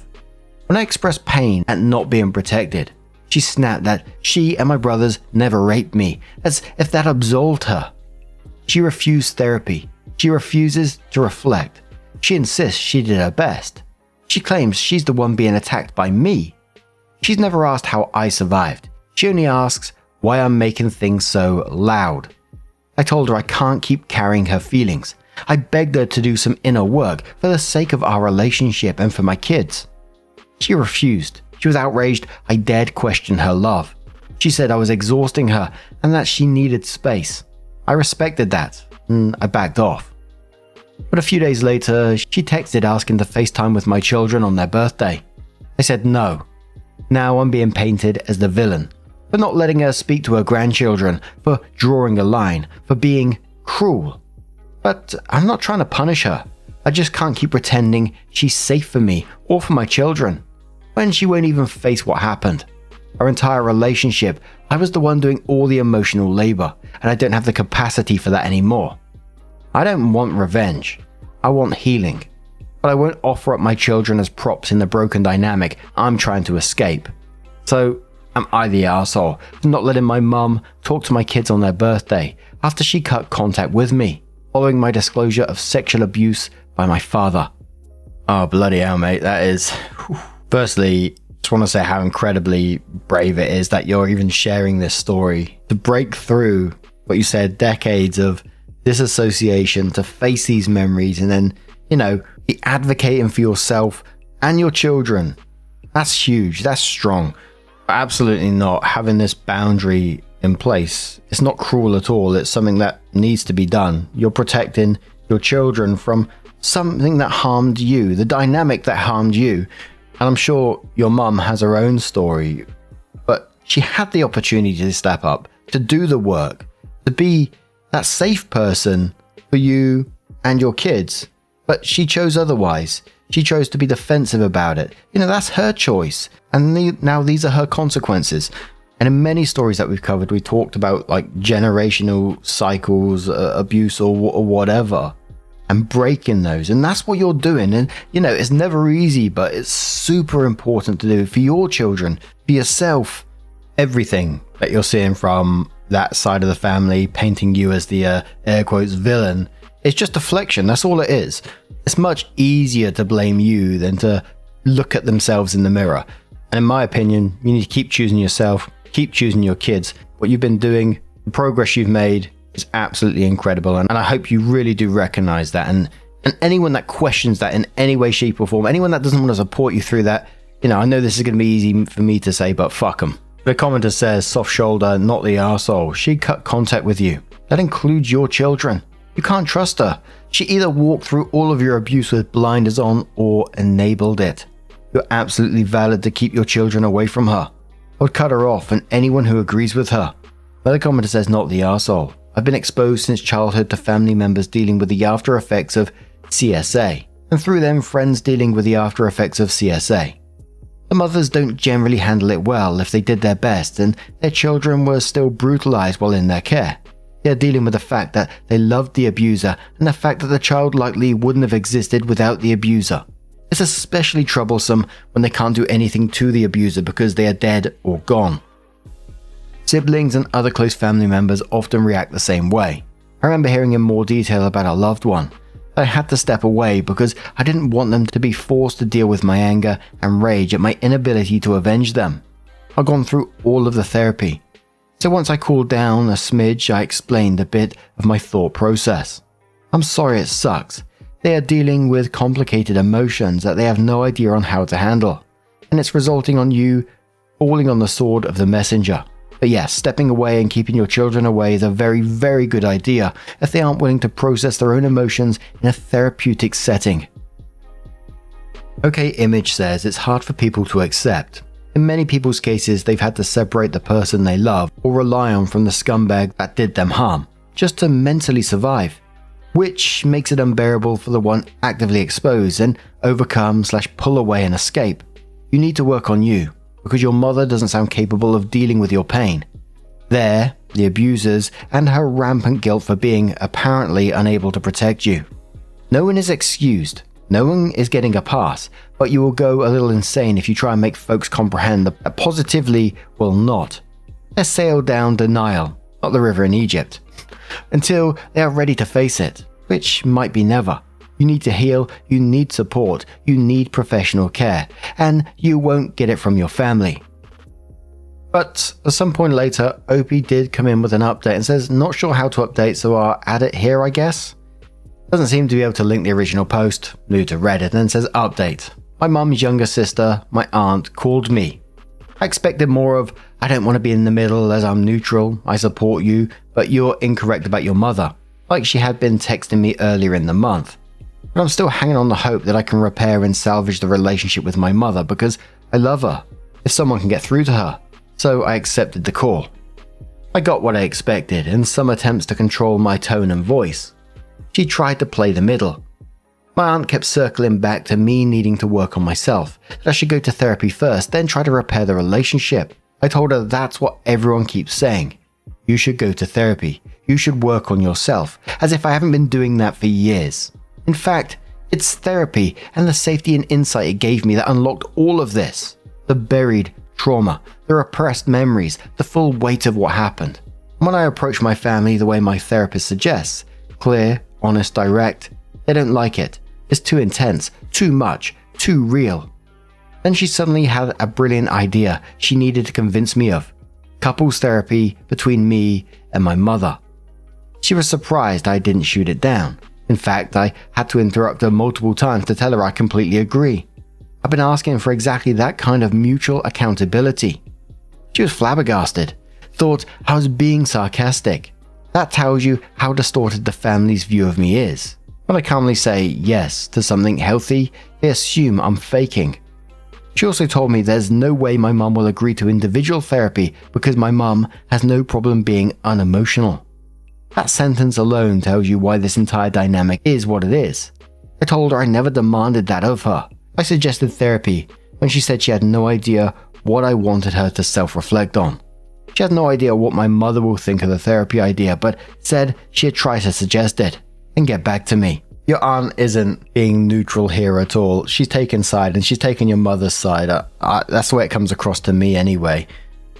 The whole, you need therapy first. Well, you are in therapy. That's literally how you got here. Again, it's just more deflection. It's you. You're the issue here, when you're not. Another telling thing was, about her saying about your mum being unemotional, no problem being unemotional. Your aunt just basically said that your mother's emotional unavailability is a normal thing for her. It's like, great, that's the problem. Then defends it. I know, again, this is going to sound awful to say, but I don't think your mum's going to agree to couples therapy. I think they weren't expecting you to say yes and that be it kind of thing. I have a feeling now all you're going to see is excuses about why she's not going to go to therapy. But they thought throwing this in your face about couples therapy, it makes them look reasonable in some kind of way. I think in some ways, though, you'll get something out of the answer. Either that she's going to show up and do the work, or she's going to refuse. And then you get your answer that, she's not willing to repair anything at all. But in the end, for me, and I know this is, as I always say, it's so easy for me to say sat behind a microphone, but, from very early on in the post where you said the family didn't deny it, they knew the men were involved, were abusive, have always been sexually inappropriate, violent and controlling, they knew about this. I know they probably all have their own stories to tell. Mother likely went through some stuff as well. If I found out my family members allowed a child to be abused and then got defensive when called out, I'd be done forever. I certainly wouldn't want them near children either, but as I always say, that's super easy for me to say sat here behind the microphone. But what do you guys make of this situation? Let us know your thoughts down in the comments below, and a huge thank you for sharing your story as well. And I hope whatever path you take going forward, it's for yourself, it's for you and for your kids. because you simply deserve better. But what do you guys make of this situation? Let us know your thoughts down in the comments below. Our next story comes from Tall Month 9107, and it says, "Am I the arsehole for threatening my father to kick him out with his family?" I'm 25 male, not from the US, not looking to get into legalities. I know where I stand on that. Some context. My father married his now wife when I was 15. She was really pushy with me because the relationship with her own daughter was almost non-existent. My father did nothing and I ended up moving with my grandpa, father's father, a few months later. Grandpa passed away suddenly when I was 17 and I inherited all his properties. Instead of moving back with them, they moved with me to grandpa's house. I left when I was 18 to go to college and I go back home a few times a year. I let them stay there rent-free as long as they don't touch my room and grandpa's office. The house has 4 rooms. Now, I got a call from him telling me that I need to clean my room out because they plan to turn it into a nursery room. Apparently, my father's wife got in touch with his daughter because she is pregnant and doesn't have a place to stay. I denied his request and reminded him who owns the house they are staying in and better not touch the rooms unless they want me to kick them out. I told them there is an empty room. She can stay there, but she claims it's too small for both of them. I said that if they have a problem, they can go back to his own place. There she can take my room. I don't know if he still has the house. I think I've been more than reasonable, but my uncle, father's brother, who doesn't have the best relationship with my father, called me to say think about it and not kick them out. So I wonder, am I the arsehole? Of course, absolutely not the arsehole, and it's honestly wild how some people can live rent-free in someone else's house for years and then still have this level of entitlement. You were gracious enough to offer another empty room, but apparently it's too small, which basically again translates to we need the bigger room because we feel entitled to it. Bloody cheeky bastards. You know, it's incredibly easy to not act entitled when someone is letting you live somewhere for free, respecting their boundaries, using the available space, and just basically showing some gratitude towards them. It's really not that hard. But International Job says not the arsehole. It's your house. You let them stay there rent-free on the condition that they don't touch those 2 rooms. I think that's more than fair. They're getting a little overly comfortable with what you are so generously allowing them to do. Even if they agree to back off of this, I think it's way past time they start paying you for living in your house. Make it abundantly clear you're doing them a favor by allowing them to live there. Another commenter says not the arsehole. Talk about kicking a gift horse in the mouth. They stay for free, so they are banking all that money. They have one rule, do not touch these 2 rooms. They invited someone to live with them. I'm going to guess without permission, and only called to ask you to move your things from your house. Wow, just wow. The audacity of those people. If I were you, I'd task someone that you hire each week or month to visit the property and report back to you. Huge Industry says not the arsehole, you've been very generous until now. To people who were not too kind to you when you were still a teenager. If the stepsister moves in, then you may never get the house back. Oh my god, what if the baby's father gets in the picture and wants to move it also? Yikes. Have they paid you rent? Have you ever asked? This is not their house, and I'm glad you made that clear to them. If your stepsister needs a place, then she and her mum can deal with it. Opie replied saying, I've never asked them for rent. I am and was comfortable with just having them watching the house, but yeah, that seems to change now.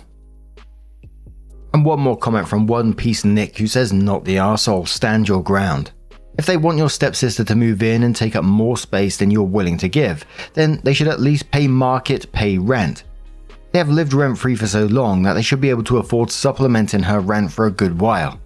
Eviction notice if they break the rules. Just think of how much money you could have saved if you had rented out the place, or how you could probably afford a great mortgage to buy a place where you live now if you sold your house. They don't seem to recognize how grateful they should be for living rent-free for so long. Ask your friend to start checking the place once a month again. Opie replied saying, I'm pretty sure my stepsister is in the house already, although not in my room. But I'm going tomorrow morning to check the house myself and talk to them. So at some point later, Opie comes in with their first update and says, The day I wrote the original post, I called Mrs. Lawyer to accompany me to the house to deal with this in a civil manner. Well, Saturday we went in the morning with the paperwork. Once we arrived, I tried to open the door. I got the pleasant surprise that my father had changed the locks. Big mistake. We walked through the door and he told me that until I changed my mind, he wasn't going to let me in. I told him that I wasn't planning to kick them out, and I was there to solve this the right way, but if he wasn't going to let me in, I was going to do it my way. He didn't let me in. On my way to the police station, my uncle called me and said that my father called him in order to make me change my mind, but he wasn't going to do it and will support whatever I decided. In the police station, Mrs. Lawyer explained the situation to them, and they came with us so I could evict them without issues. Once there, the police spoke to them and told them that they had to let me in and get their things out as soon as possible. I hired a moving truck for them. My father tried to fight, saying that he sold his house and doesn't have a place to go, and he also claimed that he was the rightful owner, but the dimwit doesn't have any paperwork to prove it. In a last attempt, he brought up the fact that my stepsister is pregnant, but unfortunately for them, she's in the early stages and doesn't matter either way. After their circus was over, the removal of their things was quick. Most of the things in the house are mine, except for the things they have in their room and my stepsister's stuff.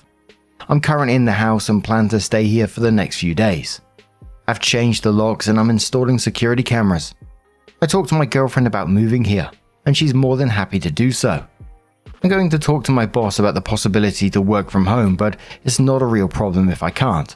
Without having to worry about the house, figuring out the rest is easy. That's pretty much it. I think I covered everything. Thank you for taking your time with this mess I used to call family.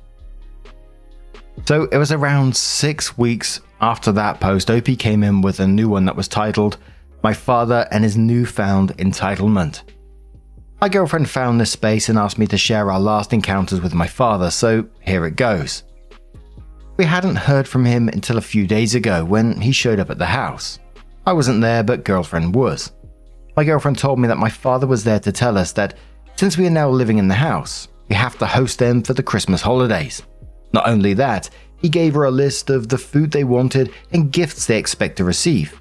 My girlfriend told him to go away before she called the police. I again thought it was over, but I was wrong again. Yesterday we received another visit from him. Apparently he called my mother to invite her to spend the holidays with us. She blew him off and told him she will take us, girlfriend and I, to Europe for New Year's Eve. He had the balls to demand she take them too. My mother just hung up. Mind you, this was the first time they had spoken after divorcing 16 years ago. He came to the house to demand I convince my mother to take them too, or that we pay for them to go with us. At this point, his attitude stopped being disappointing and turned comical. My girlfriend and I just laughed at him. We laughed so hard that we didn't notice when he left. I can say that we didn't have the best relationship, but he wasn't entitled. I mean, it was already clear why my grandfather, his father, was completely disappointed in him. But it seems that he wants to take it to another new level. I don't know if he will stop, but I hope he does for the rest of the year. Edit. I have a security system. There are cameras everywhere. I know if he is there. I have other properties.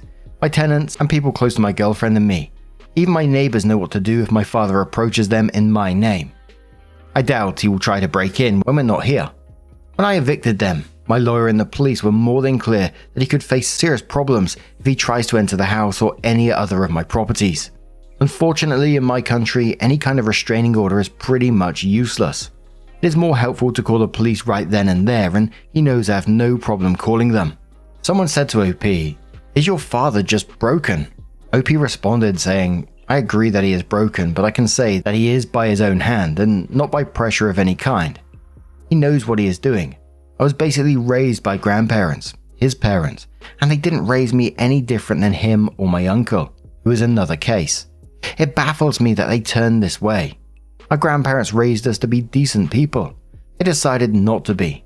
It's so bad that my grandparents passed away without speaking to any of them. I grew up watching him make one mistake after another. No ownership or attempt to be better. My grandparents tried to help him, but he refused and said he was living his life the way he wanted. How can you help someone when he thinks he is right? My grandfather used to say that my father is weak, and I agree because I have no argument to say otherwise. I never expected to get anything from my grandparents. I'm grateful for what they left me, and I still would be if they left me nothing because they did more than what they should. I already knew that I will not get anything from my father, financially or emotionally. The same with my mother. Our relationships is superficial. It has been like this since I was a kid, but I won't worry if she ever stops and leaves me nothing. It is her right. The same with my father.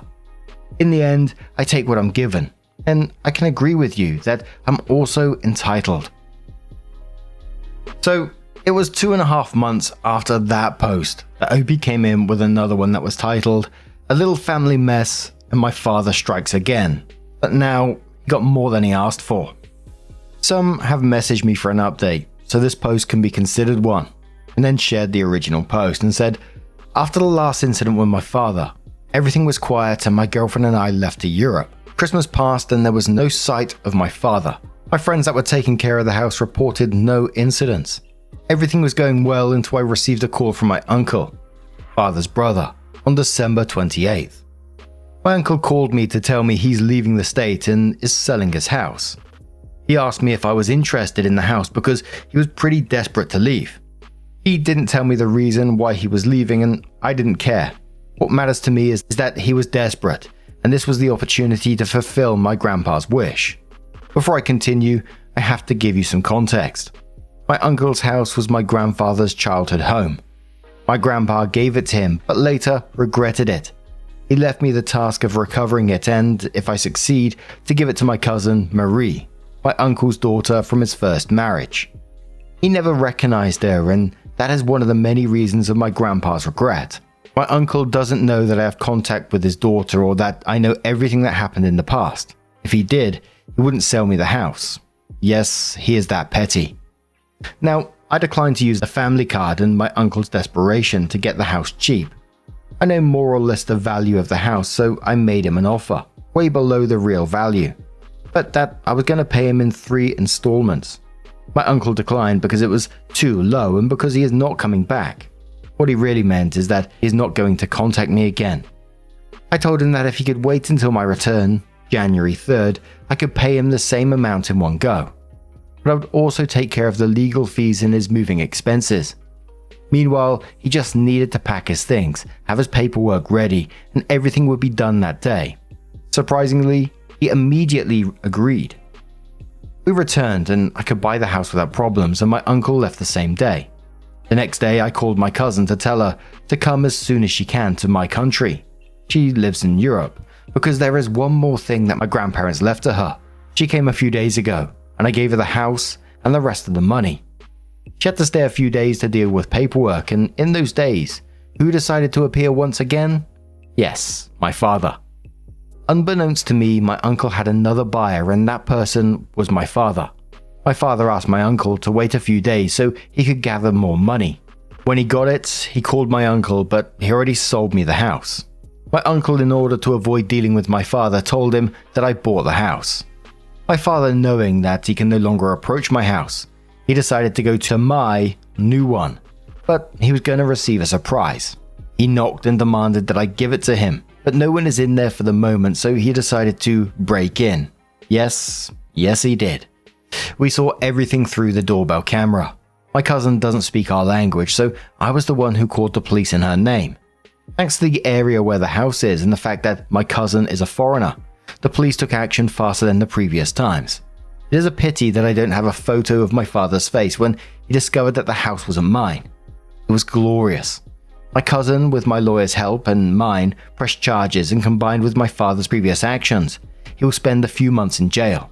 Thanks to a few people, I was able to find out why my uncle was so desperate to leave. He pissed off his wife's family, like really bad. I sent a text telling him that if he likes ratting me out to my father, I can do the same with his wife's family, so he better not come back, unless he wants to play stupid games. He blocked me after that. Lol. He already told me he wasn't coming back, but I better make sure he doesn't. In the end, if my cousin decides to keep the house, this will benefit her since she doesn't want to cross paths with my uncle. So yeah, the year started off with a bang. I pretty much got rid of my so-called family for what I think is forever. and can finally start building one with my girlfriend, without the worry of unwanted people showing up. Someone said to OP, what did the uncle do to upset the wife's family? OP said he got drunk on Christmas and ended up fighting with his brother-in-law and his nephew, brother-in-law's son. And if that wasn't enough, he also punched his stepdaughter who was trying to calm him down. All this in front of his wife's entire family. The commenter replied saying, just curious, what was he charged or arrested? OP says none, which is why he was in a hurry to leave. The father's behavior in this is absolutely wild. Went from, let me live in your house rent-free, to also pay for my European vacation and, host Christmas dinner with a very specific menu.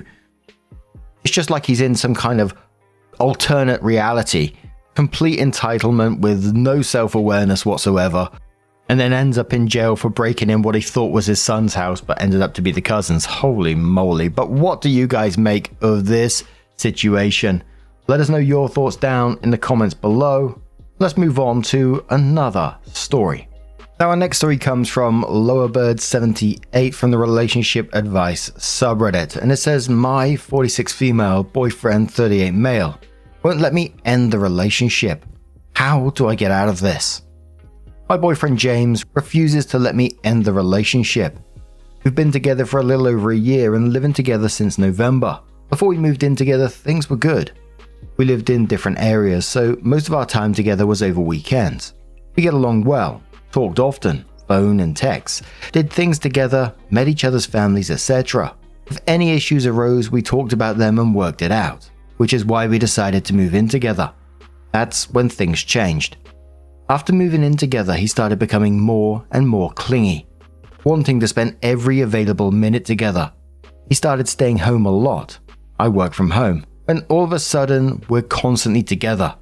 It started to become an issue, but when I tried to talk to him about it, it was my fault he was being that way. I wasn't giving him quality time, because being in the same room with someone isn't being together, just occupying the same space, so I made it a point to give him the one-on-one without distractions daily. It got worse. He started throwing tantrums. We get invited to go somewhere and last minute he'll decide he doesn't want to go, but says it's fine if I do. I won't be gone 30 minutes when he'll start texting me, and he'll text non-stop the whole time. If I stop answering, I get messages that will say things like, I won't be here when you get back, or you're not going to like what you find when you do get back. Then when I do get back, doesn't matter if I come back right away or hours later, he's crying and telling me how neglectful and dismissive I am of his feelings. At first I listened and apologized, tried to be mindful, but then his insecurity started. He started questioning if there was someone else. He said it was his insecurities, nothing I was doing, but it's better to voice them and have my reassurance than to let it fester. That makes sense the first time, maybe the second time, not the 15th time. We started arguing, because when exactly do I have time for someone else? We are never apart for more than 10 minutes. It just got worse. He started arguments over nothing. Nothing would be going on, nothing would happen. He'd just come in the room yelling. He's reading my journals. He either goes through my phone or has installed spyware on it. He questions me about things I've written in the journal or text messages, then tried to lie and say that he read it over my shoulder. This week has been the worst yet. We were out for dinner. He decided it was the appropriate time to discuss things in our relationship, in a very public, intimate dinner setting. We had been having a good day, no arguing, both enjoying the day, laughing not 5 minutes before this. I was immediately uncomfortable and very much on guard. I don't like airing my dirty laundry and he knows this. He insists on talking about it right then. I said it wasn't the place or time. He doesn't stop. I'm not engaging. After a few minutes of this, he decides we need to leave because my demeanor is making him look bad. Everyone can see that something is wrong and is making him look bad. We got up and left, without eating a meal that we already paid for. On the way home, I started to quietly cry and he started yelling. He was driving erratically and too fast. I told him to slow down. He slammed on the brakes from 77 to full stop in the middle of the interstate. Twice. We are lucky we didn't cause an accident and hurt other people. He wouldn't let me out. This went on the whole 2-hour ride home. I ended it that night, told him it's over. I'm not doing this anymore. The car ride was the last straw. He refuses to leave, says if I want him out, I'll have to evict him. He begs, he cries, he takes my keys so I can't leave, he threatens to kill himself. I don't want to go to my aunt's because she doesn't need the drama. I have no other family close. I have nowhere else to go. I can start the eviction process, but that takes a month or longer. He just keeps saying he can get better. I don't care if he can. I don't know what to do. Am I really going to have to deal with this until I can evict him? The police here won't do anything because he hasn't physically assaulted me. I tried a civil no contact. Judge said the same thing. I called a lawyer, same thing. Until he physically assaults me, there's nothing they can do to help me. How do I handle this? Now, we have an edit in a second where Opie's going to be talking about their past relationships. Within the talk is talk of a car accident where someone dies. So if you do want to skip this part, please feel free to do so. I'll mark it in the timestamps as edit and you can skip to the next part. Clarification. I've been married once. He was abusive, was sleeping with his first wife behind my back.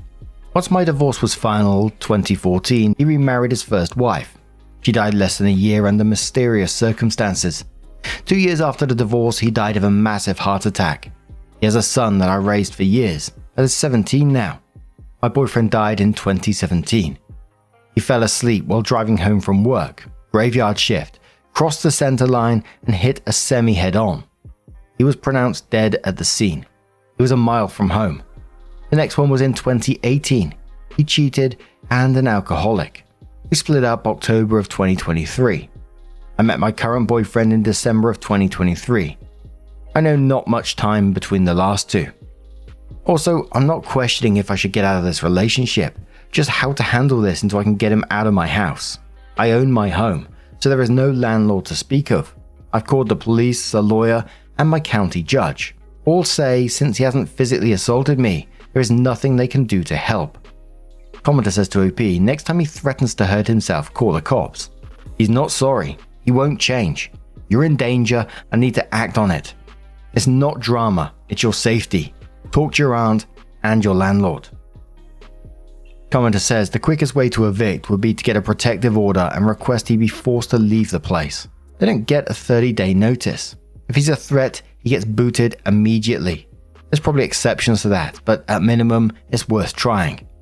Opie says, I own the home. Will they do anything if he just denies it? Won't it just be my word against his? In which case, it's a civil matter and they won't do anything. Commenter says if he's threatening to hurt himself, having committed involuntarily. NYC Storyteller says, taking your keys is kidnapping. Start the eviction process and document everything.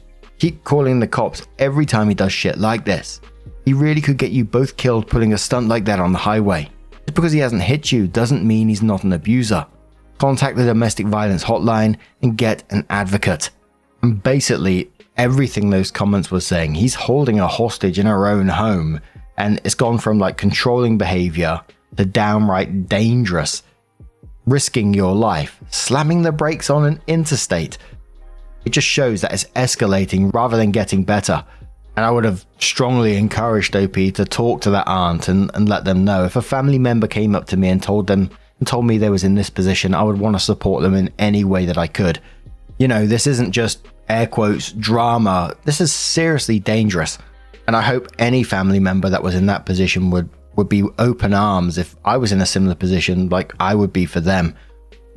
But it was 4 months after this that OB came in with an update and said it's been 4 months and thought I'd post an update.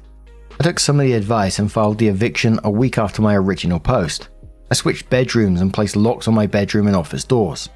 I tried to stay calm and not engage in arguments. Did my best to keep things smooth until eviction. He was not having it. He would go from crying to talking calmly to yelling daily. The more I refused to engage, the more volatile he became. The more aggressive he was. If I didn't respond to him within 5 minutes, text or in person, I was ignoring him. Didn't matter if I was working, driving, doing stuff around the house, or just sitting at home. It was exhausting and I was just counting the days. Approximately 1 week until eviction, he was sending me texts while sitting in the same room as me. I finally told him I was going to answer another message. He sent 3 more long texts. I set my phone down and got up to leave the room. He attacked me before I got to the doorway. He knocked me to the ground, slammed my head and arm against the floor, tried to force himself on me, then headbutted me, gave me 2 black eyes. After this, he took my phone, loaded his things into his car, and left. This happened on Friday evening.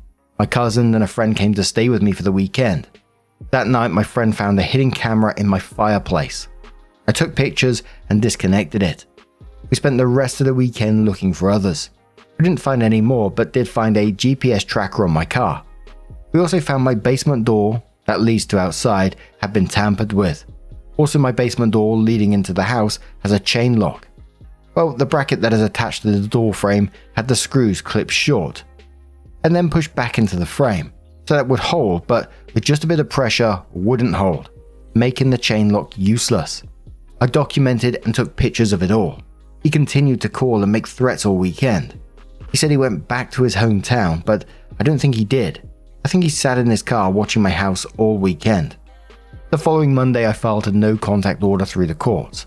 That same day, he was arrested on his way back to his hometown. Unrelated charges. I was granted the no contact order. He is still in jail. The last couple of months have been a struggle for me emotionally. I didn't realize how much of a toll this has taken on my mental health. I've been looking into therapy. Couldn't hurt any at this point. My physical injuries healed up. No permanent damage, just swelling and bruising. That's it. I've just been working on me. He's still in jail and I'm unsure of when he'll get out, but I'll be notified when he does get released. Thank you everyone for all the advice. I really appreciate those that answered and gave advice. Commenter says, I just want to chime in as a former law enforcement worker. You should move. See if you can talk to a victim's advocate and they can help you find resources to move. Sometimes there are victim funds that pay for moving expenses. Even if you have to move into a domestic violence shelter, you should not be anywhere he can find you. This kind of man is fully capable of killing you. Make sure law enforcement has all the details on the assault, your injuries, the trackers, everything. Because if someday you disappear, it will be his fault. Stay safe, keep vigilant, and I'm sorry this man happened to you. No Summer says, I just want to add, if you do buy a new house, see if you can set up the ownership as an LLC. That way your name won't be a matter of public record. And Physical Procedure says, please move. This has all the hallmarks of domestic homicide, I'm sorry to say. Please move.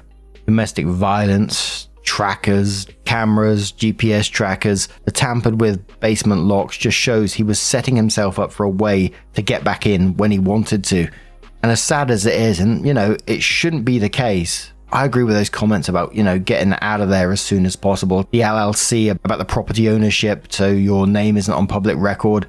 All of that stuff I absolutely agree with, because let's face it, the guy is still out there. He's still just as unhinged. He ain't going to change anytime soon. And like I said, it's sad because OP shouldn't have to do any of this sort of stuff, and it's absolutely heartbreaking that she does. And another terrifying thought is, when he does get out, he's going to be out there again somewhere. He's going to inflict this on someone else. If not OP, he's going to move on to someone else, and someone else is going to get some more of the same treatment, and it's absolutely terrifying. I really do hope that OP looks after himself, continues to document, gets out of that space, gets some therapy, and leans on some support around her to get out of there as soon as possible, because that is absolutely terrifying. But what do you guys make of this situation? What would you do in it? Let us know your thoughts down in the comments below. And just a huge thank you for being here today, getting involved in the stories, your love, your support, your time. It always means the absolute world to me. So thank you so, so much. And hopefully I'll see you in the next one. Take care and much love.